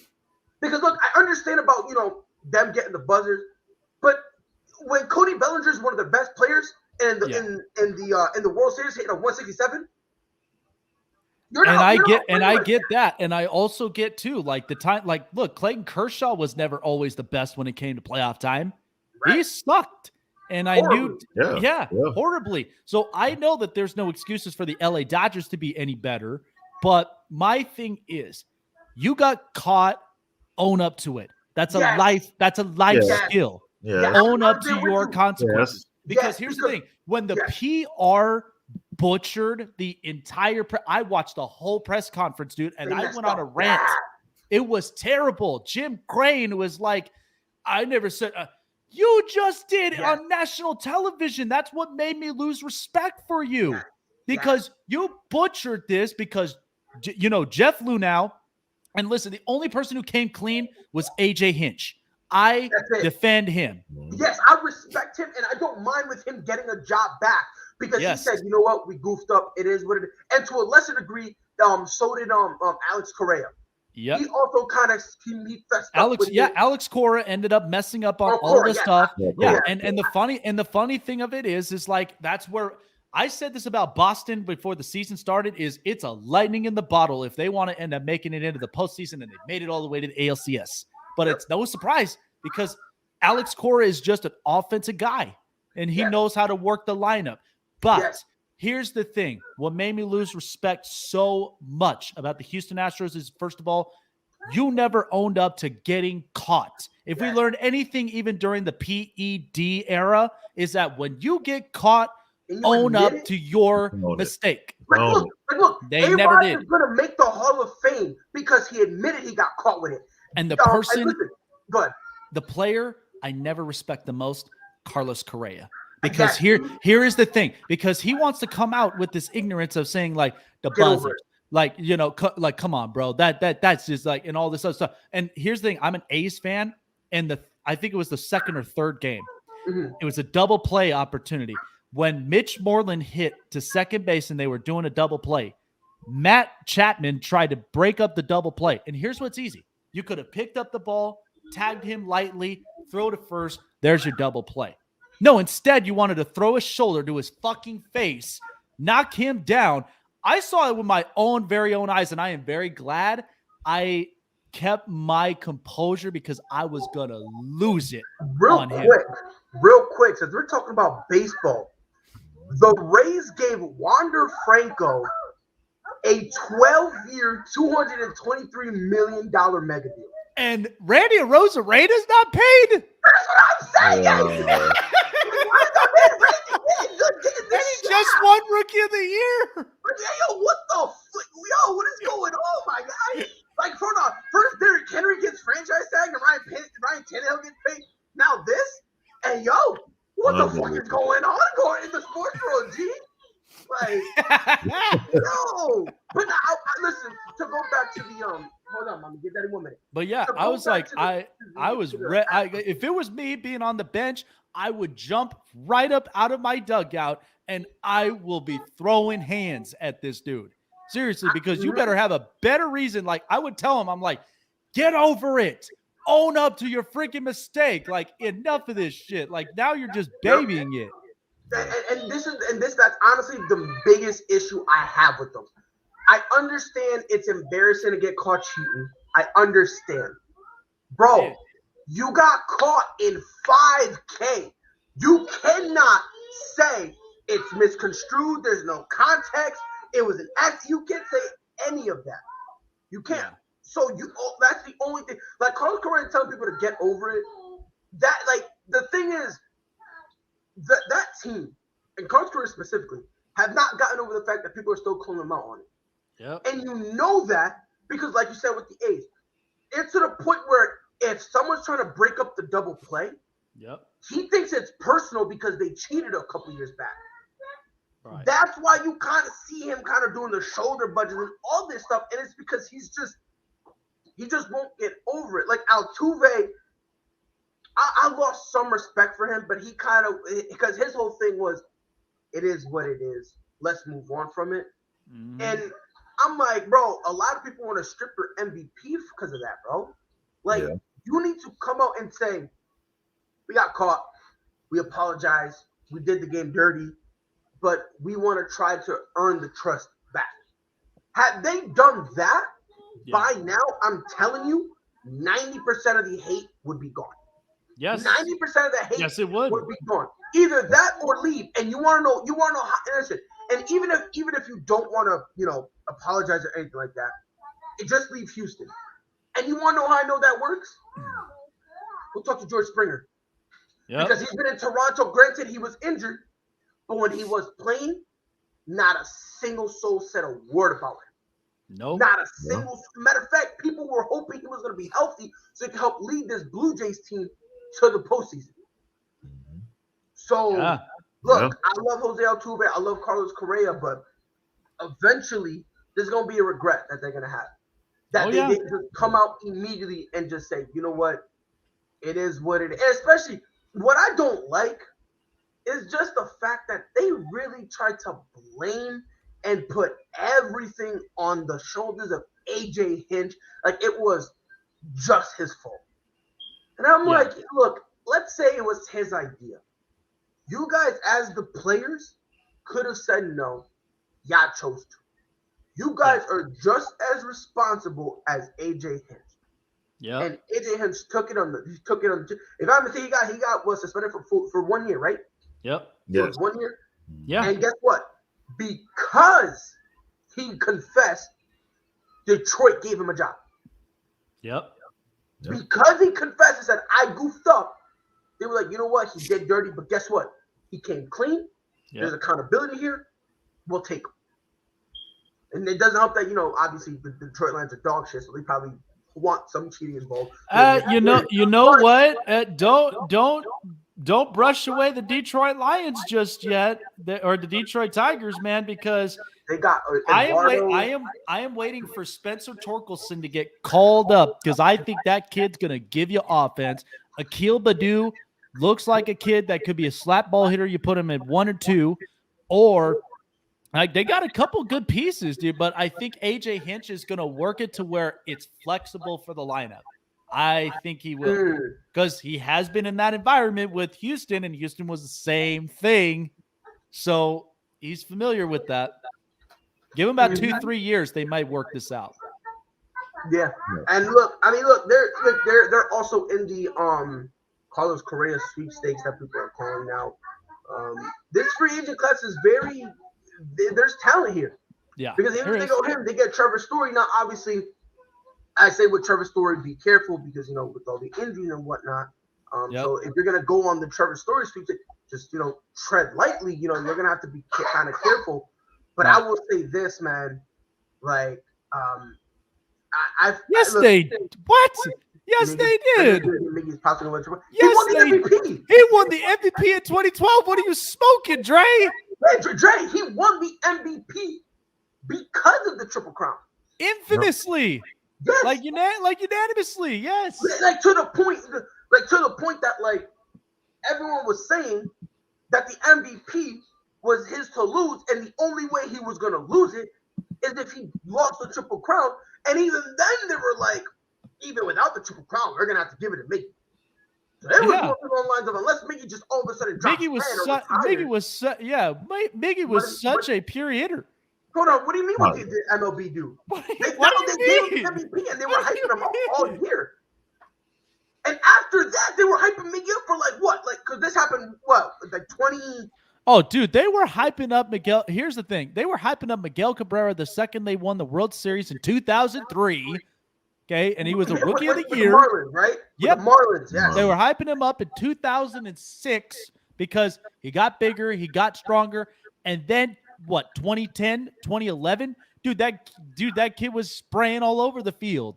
And he was hitting home runs. What are we talking about here?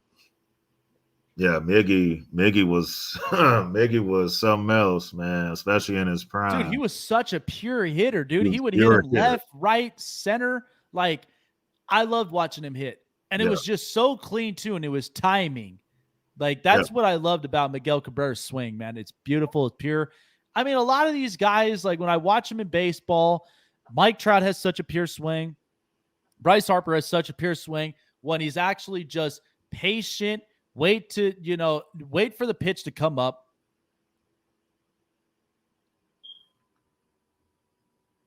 Yeah. Regardless, what are we talking about, Trey? What the fuck? MLB, not the fans. Okay, well, they did get into his prime. They gave him the MVP. What else do you want to do? Okay, listen, clearly, if you're in a freaking awards ceremony, okay, and they are giving you, like that MLB has done more for track. No, they haven't. No, they haven't. What the shit? No, they haven't. Dre, I was with you during the whole football thing, but now you got me all concussed over fucking baseball, dude. Oh my God. We at least got 2 minutes left up on this one. And because first of all, if you want real on this one, Dre, Trout and Harper, no, they did not. Trout is in an organization that they only care about offense and they care about pitching, and they've been shit. Okay. Harper, on the other hand, you left a year the second the Nationals win the World Series. And hold on. The reason of it is... And hold on. For you to say that the MLB has done more, yeah, you could say that they've done more for Harper and portray him as a villain.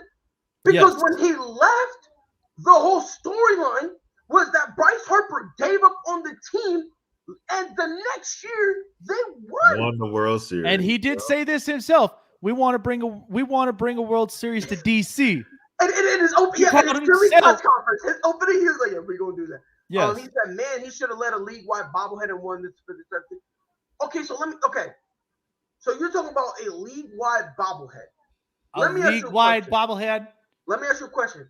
When is the last time they've done a league-wide bobblehead? When have they ever done that? Thank you. I'm just because I was lost too. I was like, when did they? Wade Boggs is one of the greatest players in the. Do you see them giving bobbleheads no. in LA? No. A's? Do you see the Seattle Mariners giving out bobbleheads for him? No. And look, listen, I'm going to tell you this right now. That Triple Crown, dare I say? Vladdy was almost close to having Triple Crown, Dre. The last person who did that was Mickey, and before him was Carl Yastrzemski. Yes. Yeah, What it's a the long shit? time. So I don't look.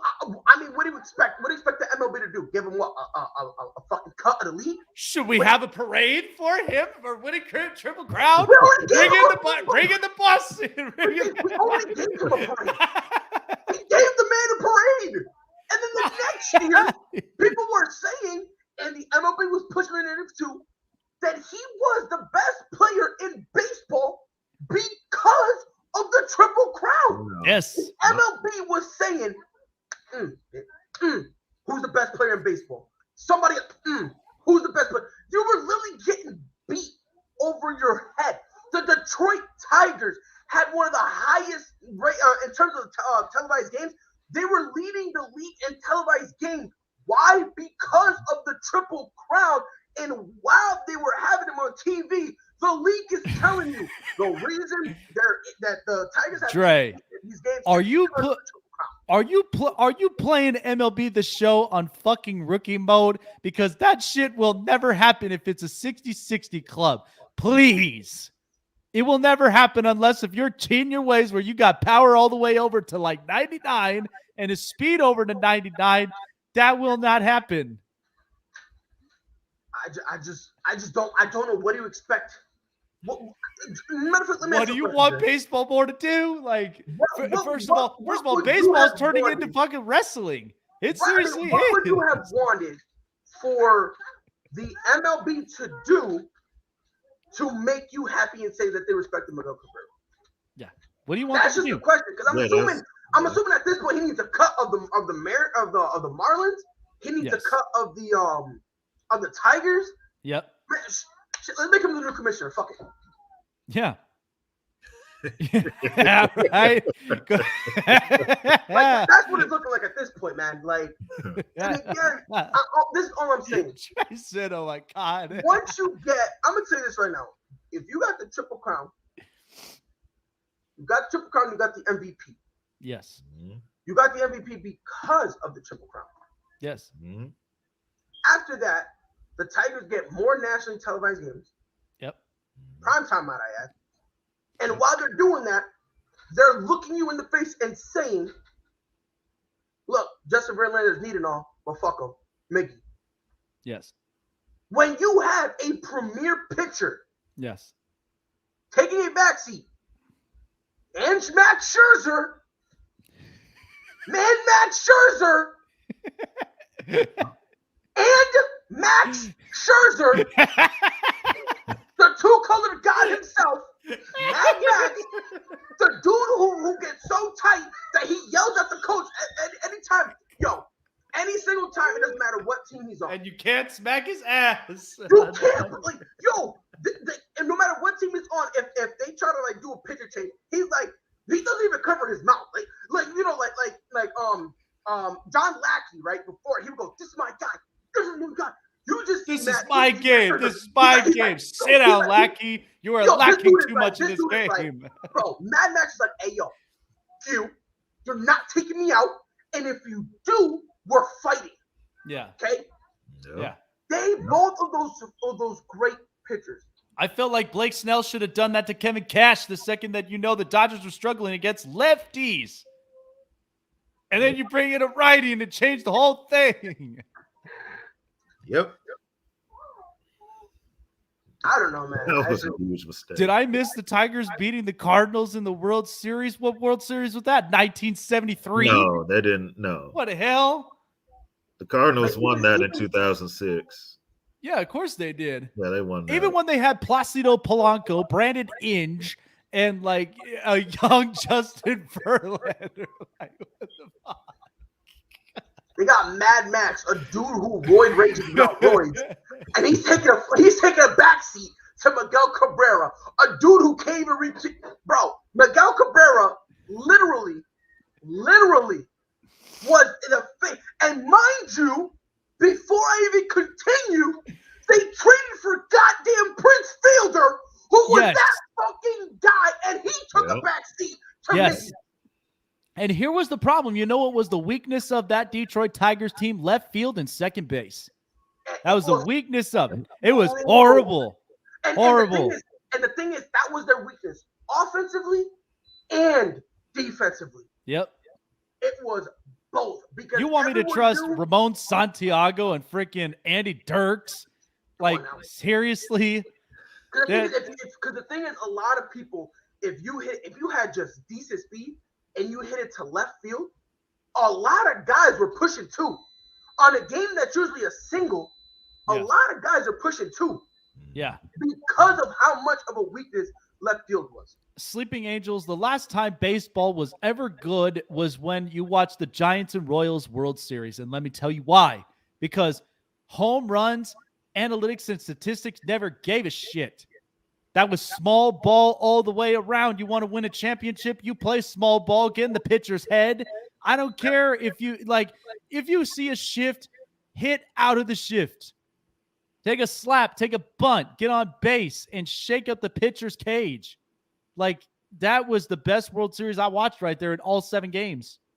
It was good. I wish the ending would have been better. I really wish baseball would do this more often. I honestly, it should do it more often in postseason, because nobody's going to be there watching postseason just for home runs. That's just slander. Like, hold on. So Damien just said this, and I don't even think he's trolling, because I've been hearing a lot about. He'll be fired on Thanksgiving. If the Lions win, he'll get fired on Thanksgiving. Somebody should give him a turkey, please. Bro, look, I'm gonna tell you right now, I don't believe it. I don't believe it. I don't. And the reason being, they should have fired Matt Nagy, like, at least last year. You can even make an argument the year before. He should have been fired.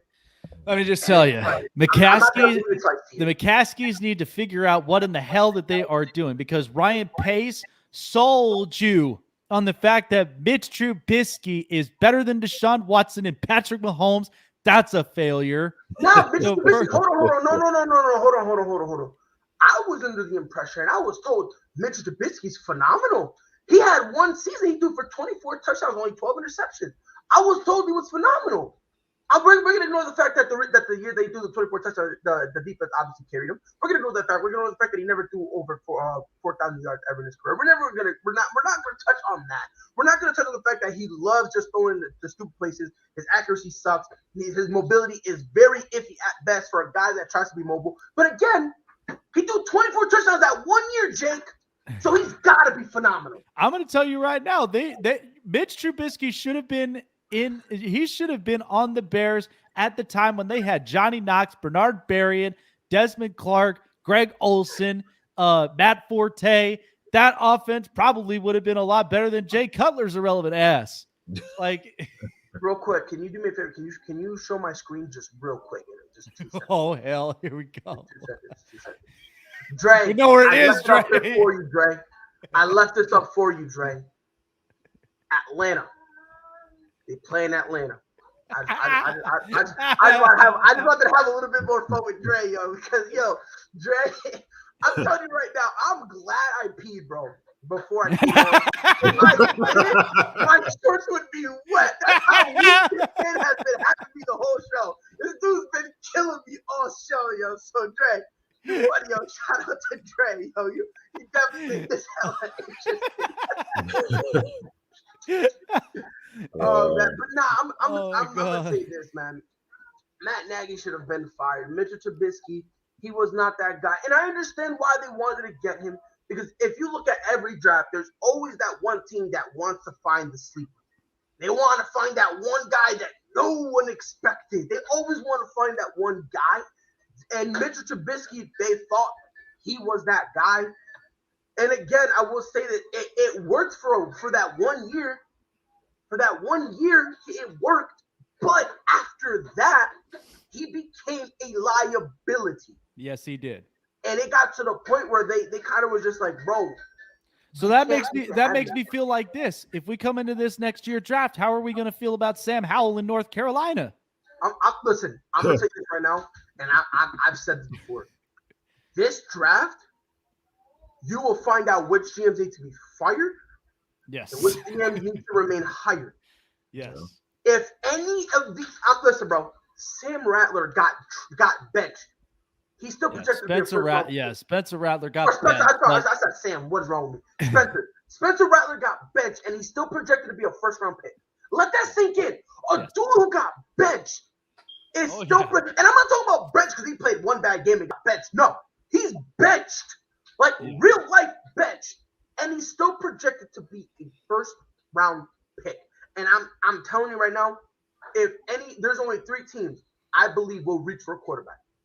The Lions, because we all know they're a shit show.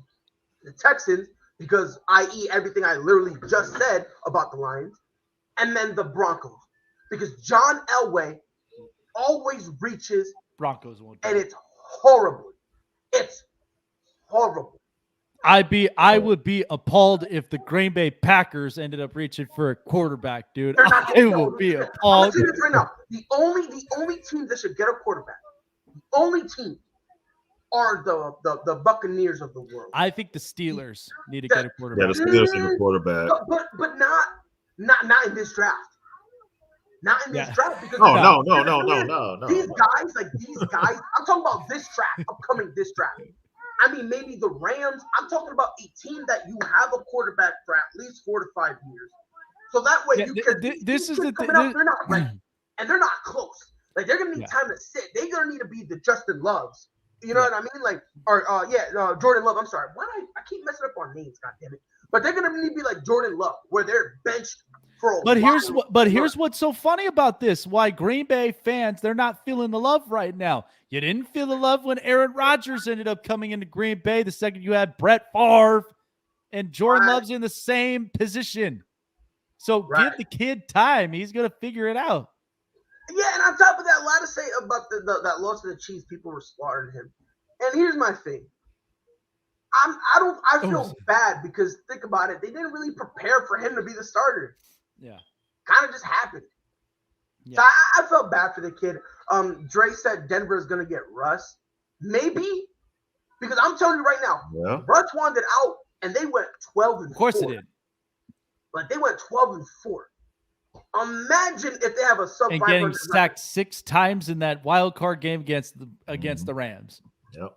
That offensive line was atrocious. It was terrible. Horrible. Like, oh my God.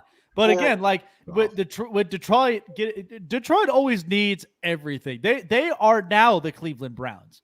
They are now the Cleveland Browns. That's this generation's Cleveland Browns. Yep. Like for all the new people who just started watching football and they're starting to get into it, they look at that. Matter of fact, we can't even say that. Wait, didn't the Cleveland Browns get a tie? They did. Hold on. Didn't those dogs say Cleveland Browns tie the Steelers? Oh my God. The lines really are them. Oh my, it just hit me. Wait a minute. Hold on. No. I need to look this up. No way. No way. Hold on. No way. Yes, it did. No. 2018. No. 21. Wow. Yo, Detroit really is the new Cleveland. Yo, I was today years old when I realized that the Steelers tied the 2 dog shit franchises of the year. Like, I was today years old. No way. No way. No, this is Photoshop. This is real life. Yeah. Yes. They had Josh Gordon too. This is real life. I don't want to live on this planet anymore. Yo, this really is. Yo, and I've been making that joke that the Lions are now the Browns, right? I was making that joke. They are. But now it's crazy. Who did the Browns beat? Nah, I'm not kidding. Like this past week, because we know no. When their first win, that one year they had like 1 win. Like oh my God. I think they beat Pittsburgh. No. What's if that happens, I'm taking one of Pittsburgh's rings. I'm snatching one of his rings. Hold on. No, it was probably the Raiders or somebody. No. Hold on. That's the Raiders. I'm laughing. Nah, bro. Hold on. Hold on. So it was 2016 they did that. Who did they beat? They beat the Jets. They beat the Jets. It was the Chargers. 17. It was the Chargers, me? Yeah, it was the Chargers. It was the Chargers? No. It was Christmas. It was Christmas Eve because the day after I was in the hospital on Christmas Day. I remember that game because I was on the way to the hospital. I told Dad. No, it was the Chargers. It was the Chargers. What? Wow. I'm looking at it right now. The Chargers, they won 20-17. 3. Yo, the Chargers' favorite number is 3. Like, that's like a cursed number for them. They lost 20-17. We fucking hate close games. I'm telling you, dude. Hold on. Because if the stars align, if the stars align.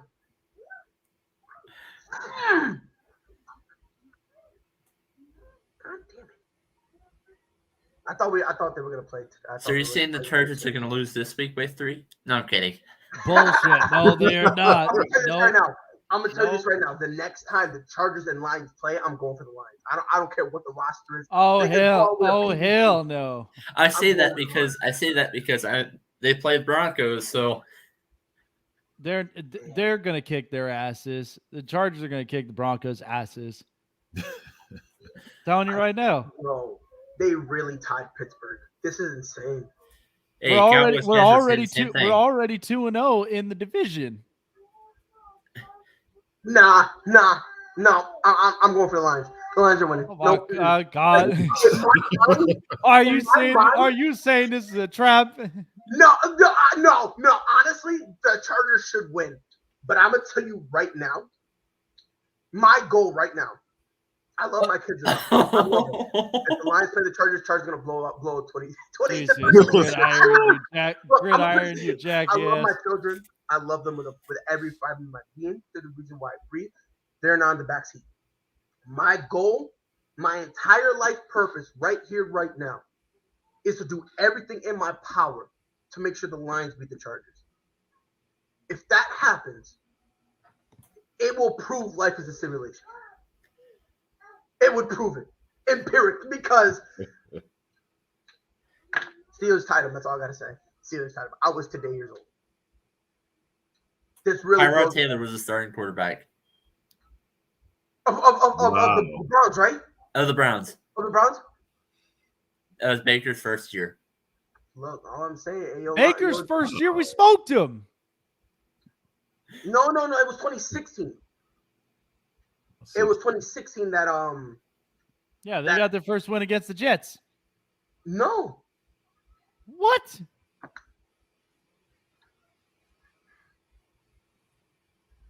When the Browns tied the Steelers, that was Baker's first year. Tyrod was the starting quarterback.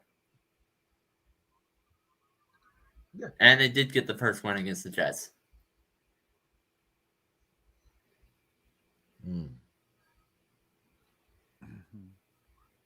I'm looking it up on the wiki.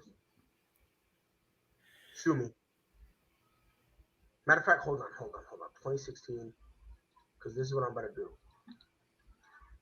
2016 Browns record. Ladies and gentlemen in the chat, just bear with us because this is real life. Like, this is real life. Okay, I'm pulling it up right here, right now. 2016, I think they had 0 wins that year. No, that 2016 they were 1-15. Yeah, 2016 is the one I'm talking about.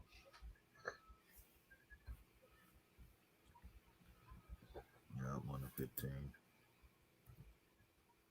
Like I said, ladies and gentlemen, this is real life. I apologize for being that guy, but this is very critical. This is very important. Oh yeah, it was 2017 that they were 0-16, and 2018 is when they tied the Browns. You're right here. So right here, hold on. I'm sharing my screen with you. Go ahead, here it is. Go ahead and put it up for me whenever you can. But I'm looking at it So they lost here, bye week Bengals. So 2016 they beat the Chargers, and this is the because this wasn't Baker's first year. No, if I'm not mistaken, his first year he was either benched or this is the year before they drafted him. It was the year before they drafted him because that's when they brought RG3 to freaking Cleveland. Yes, they did that same year, which I feel bad. Shout out to my boy RG3. He be tweeting all the time about stuff, and I'm just like, LOL. How's your game? But yeah, they beat the Chargers 20-17. My God, Dwayne Bowe was even on this roster. What the hell? No, it was 2 years before they drafted him. I just looked it up. No, the Browns. It was 2 years because the Browns drafted him in 2018. Is this 2016-17? 2016, yeah. No, I'm asking, is this 2016 going into 2017? Yeah. Mm-hmm. And then 27 going. Oh, yeah. Then they had 2017, and then they draft. Okay, yeah. You're right. You got it, Chief. You got it. My bad. Don't hit me. You got it. I'm telling you, bro. If by the grace of God, this show just went completely off the rails. Like, I'm sorry, but like, I completely and utterly am in shock. I just can't stop looking at it. In that game, wasn't Phillip Rivers starting for the Chargers in that game? Yeah, he was. But that's because Phillip Rivers was past his prime and he started shot putting every fucking throw that he had. And you know what? I told Colts fans because when they were playing the Bills and they made it that close and then they had only like a few seconds to throw the ball, I said, that is going to be Colts' worst nightmare. And as a Chargers fan, fucking knows this because the second you try to rely on Phillip Rivers to throw a deep ball, that ball looked like shit. It looked like he shot put the hell out of that thing, and it didn't even get far. Yep. It's wow. Yeah, nah, bro. I'm telling y'all right now, I'm real life. Wow. So the 2016 Chargers were that bad. Yeah, but you're went undefeated, but the fact that they lost against the Browns are dog water. Get them out of here. No. We could never have been undefeated. Not with Mike McCoy. Not with Mike McCoy as a head coach. Absolutely I just topped off, but then I just got some breaking news. The Jason Garrett is fired as the offensive coordinator for New York Giants. It's not Daniel Jones' the problem. Hold on. Daniel Jones is not the problem. He's not the problem. And I'm going to tell you why he's not the problem. In order to figure out whether or not he is the problem, you got to give me an opportunity. They haven't been giving my guy an opportunity at all. My colleague said the clapper is gone. Hey, way to go, Jason. You got fired. Yo, that's hilarious. Oh, God. Wow. Well, he certainly can't coach like the Joneses, unfortunately. So he really got fired? Yeah, he really got fired, dude. Yeah. That is utterly hilarious. One of them saying, I'm just waiting on Raiders have fired offensive coordinator Greg Olsen. God. You said, someone said I bet Jason Garrett's going to go to Detroit or Chicago.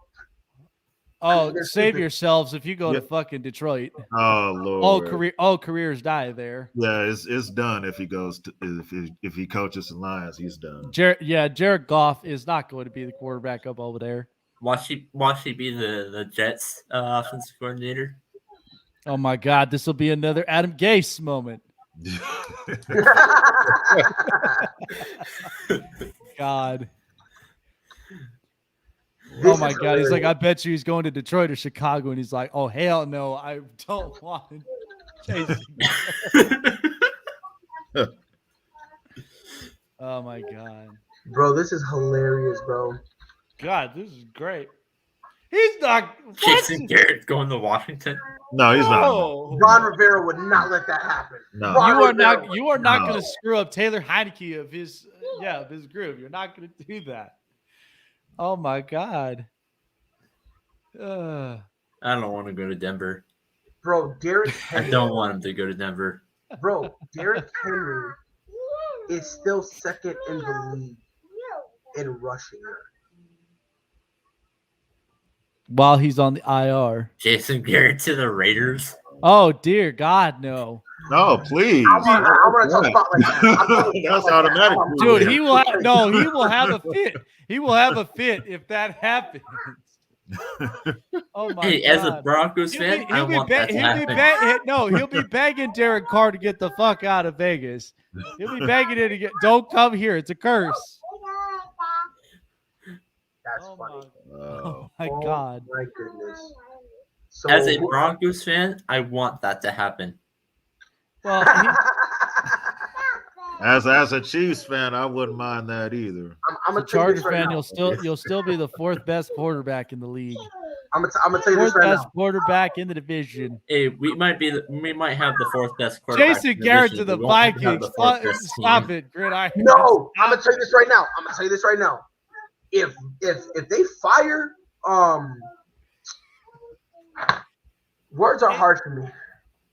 Zimmer, to my Mike Zimmer. Mike Zimmer, yes. Yeah. Sorry, thank you, Greg. Thank you, Mike Zimmer. I just was mentally challenged for a full minute. Vikings fans will lose their shit if he ends up going there as a head coach because Captain Kirk is never the answer. Wait, he's never the answer? I mean, he's never the when they beat the Packers. No. That's That was all because dude, they're not paying attention, that that's was why. Justin Jefferson. We're not going to do this. Whoa. Did Adam Thielen get a touchdown? Who threw him that ball? Okay, look. Jason Garrett. Listen. The only time that you will ever get Kirk Cousins like that is when he's not playing prime time. When he's playing prime time, his boots are freaking shaking. That's the only time that he will. Like I'm telling you, that's just the reality of Kirk Cousins. He is probably the best salesperson in the NFL. He knows how to sell himself. Wow, I just got some more breaking news. Houston Texans have released Philip Lindsay. Oh Yeah, I saw that. Yeah, that was early, and honestly, he's gonna go through the waiver wire. No, Gridiron. Chargers will never take. No, we will not take Jason Garrett. I'm sorry. No, no. I wouldn't mind. Hold on. Damian said something that's really not crazy. I mean, with the whole debacle with the Jets and how much of a, poo-poo they are. I wouldn't be surprised if they go, "Hey, yo, Rob, you gonna be the coordinator." Yo, oh Garrett, my God, let's do this. Zach Wilson will have a ball if that's the case. Well, Zach Wilson's dog shit, so I don't. Well, that's no surprise. I mean, hell, Mike White and Josh Johnson's got more touchdowns than Zach Wilson does. Yo, by the way, that reminds me. He was, after that 1 week, he was like, "Yep, I should have been the number 1 overall pick." And next week, those 4 picks. And I'm just like, fam, Justin Fields did the same thing, said the game is slow, and got lit up the next week. Learn your lesson. You lost your starter down to Joe Flacco. Next time you have a mic, just shut up. Just be quiet. Like, Jesus Christ, man. Yo, this season has been It's been weird. hilarious. It's been hilarious, bro. I'm telling you right now. And I listen. Especially when you have the Jags beating the Bills by a freaking field goal. Come on, son. Come on. Yeah. Like, and I was so tight too because I was like, oh yeah, I think Bill's gonna handle. I low key think that we are overhyping the Bills now. Shut up, Just doesn't act like Joe Burrow. Jason Garrett to AEW. Shut up. Anything is better than double E. Okay. What the hell? Oh my God! No way! Yo, no. AEW won't touch him, bro. Send him to Impact. Send him to freaking Impact. Bro. Get him out of here. Not even Ring of Honor will touch him, bro. Just go straight to Impact. Enjoy a couple bucks there, and that's it. Do not send him anywhere else. Nah, bro. Because trust me, anywhere is better than double E with their irrelevant asses. Like, oh my God. He's irrelevant now? I do, dude. Why are you bringing it back all like the old stars, dude? Like, if you need to bring in new breed though. Like, But a lot of the new breed is frankly dog shit. You know what I mean? Like all the new guys, the New Day, right? It's like the New Day, Seth Rollins, Roman Reigns. A lot of those guys. Well, fuck Seth Rollins. Edge, I love it when Edge kicks his ass. Okay, I was at SummerSlam when I watched that shit happen. Dude, did you see the fan tackle Seth Rollins on Raw? Yep. Oh my God, he's got blood coming out. Seth Rollins is such a poser, dude. Like I'm telling you, he's such a poser. And every time when I was there at SummerSlam, the thing that literally got me 0 to 100 was when fucking Edge came out with that Brood theme song, dude. That was dope. I was in Allegiant Stadium when that shit happened. That was dope. I thought, no lie, with that whole Brood thing, I thought they did something. I thought Gangrel was gonna come out, and I thought OG Christian was gonna come out with the glasses. And then the only thing that just got everybody off was, "You think you know me?" Yeah, like yeah. I was like, whoa. Nah, I'm telling you, man. Like, nah, but the thing with a lot of like the WWE is like a lot of the young talent they have. Like for instance, Hit Row.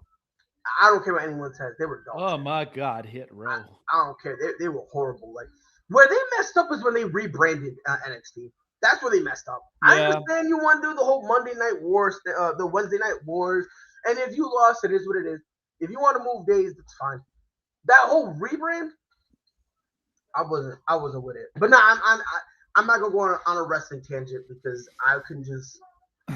I literally can go forever. Yeah, we definitely send them over. We definitely got to wrap this up. This has been fun as hell, dude. I'm like, oh my God. Yeah, it definitely has been. Jason Garrett to the 76ers. Stop it, Gridiron. No. Don't do that. That man will never encourage Ben Simmons to shoot. I mean, hey. Maybe that's all he thinks.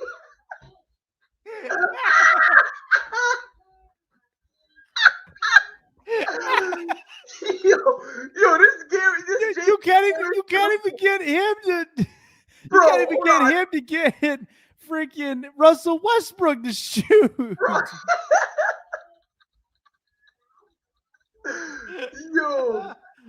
Yo, oh my God, Jason Garrett to the blank is now just utterly hilarious now. It's already hilarious to look at right there. Oh my God, Jason Garrett, the Jags, no.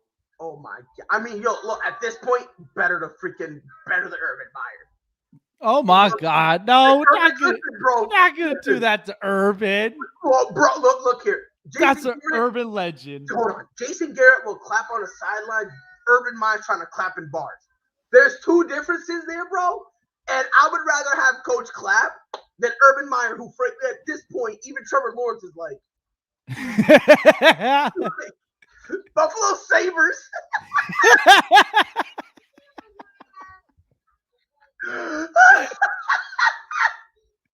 Y'all are bugging. Jason Garrett to the Texans on the condition that he's a starting quarterback. David Culley would lose his head, dude. Oh my God. Yo. Oh my God. Y'all are bugging in this chat for real, man. I'm telling you, Jason Garrett is like hilarious. Oh my God, bro. Oh my God. Holy shit. And it's funny. Jason Garrett to the Detroit Red Wings.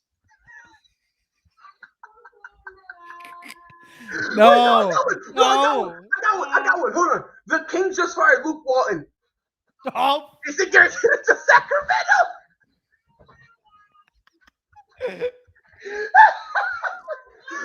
when he's over there on the side of the court, when Buddy Hield scoring 30 points, he's like, "Hey, buddy! Yeah, buddy!" He's like, "High five! No, you got it. Don't want to mess up the mojo. You're on fire. I don't want to get burned." Oh my God! Oh my God! Holy shit! Dog. This is. Oh my God! This is nuts. This is nuts. Shit, man. Yo, take us off. Take us off. Jason Garrett of the Edmonton Oilers. Fuck, man. And somebody's got to get that away. Jason Garrett of the Rockets? No. Oh, my God. Oh, we got it. Yeah. Yeah, we got it. Nah, bro. I'll be honest with you. Jason Garrett to the WNBA will not work. No, it never will. Look, because I'm gonna tell you right now. Look, I'm gonna tell you this. A lot of those WNBA players, I'm positive. Oh my God, you could send anybody to the Toronto Maple Leafs for fuck's sake. Have y'all not watched The Love Guru? You're crossing the line, Damien. You're crossing the line. No.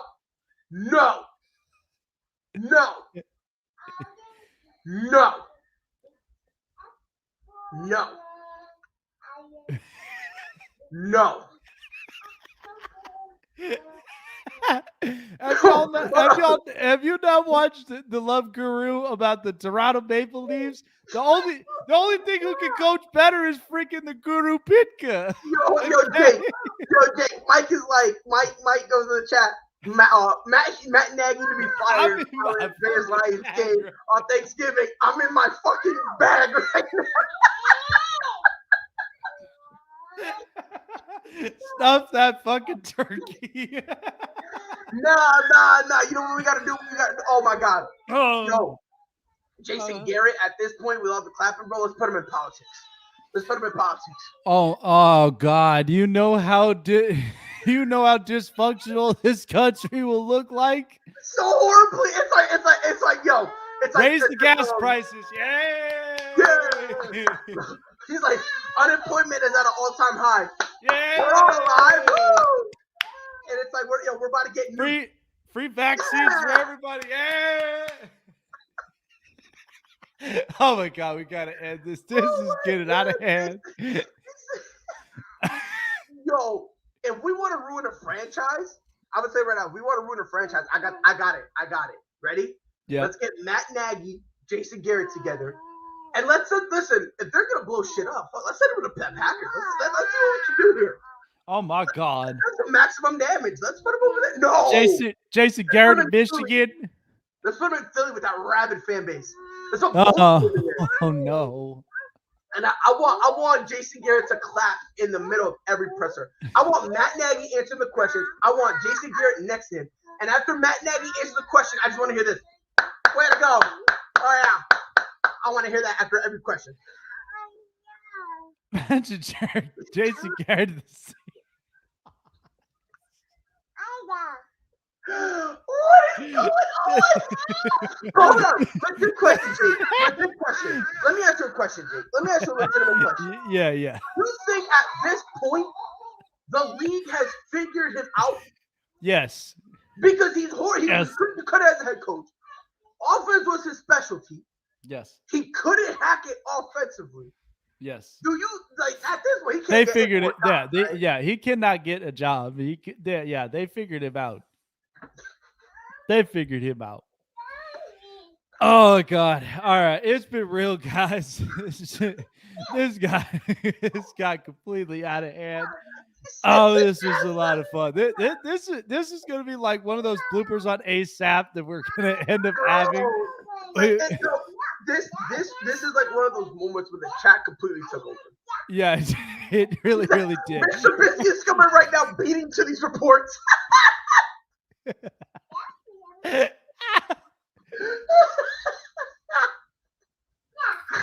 Oh my God! This is like send it back to Dallas. Jesus. Yo. Oh man, look. God bless the National Football League. God bless it. Oh my God. Yo, I can just imagine him getting fired, and he's like, "Are you okay?" Woo-hoo. Oh my God. Jason Garrett looks like he claps when he's upset. Yeah. Oh my God, what a time to be alive. Oh my God. Jesus. Oh, but yeah, we definitely got to wrap it up. We got a lot of stuff going up on here. I got personal stuff I got to tend to, but it's been real, Pride. It's been real with every single one of you guys in the chats. You guys totally took it over for sure. 100%. We're going to save this. We got to get Freddie to save this clip because I'm sure he'll laugh his ass off with all this shit.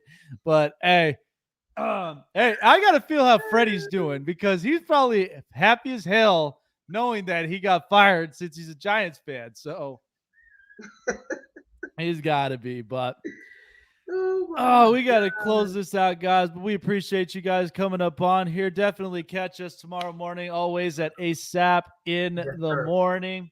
We love every single one of you guys. Have a great day. We are 2 days away from Thanksgiving and Turkey Day. So we'll see you guys tomorrow morning. Peace out. Take care. All sports, all plays. All sports, all plays. All sports, all plays. 365, we making the plays. We talking the game, get you through the days. We're high in the court, the dime in the lane. Variety, topics, never the same. All presentation, sports information. Hitting the airways, taking the nation. All sport, all plays, like working your faces. Grace at the field, so tie the laces. All sports, all plays.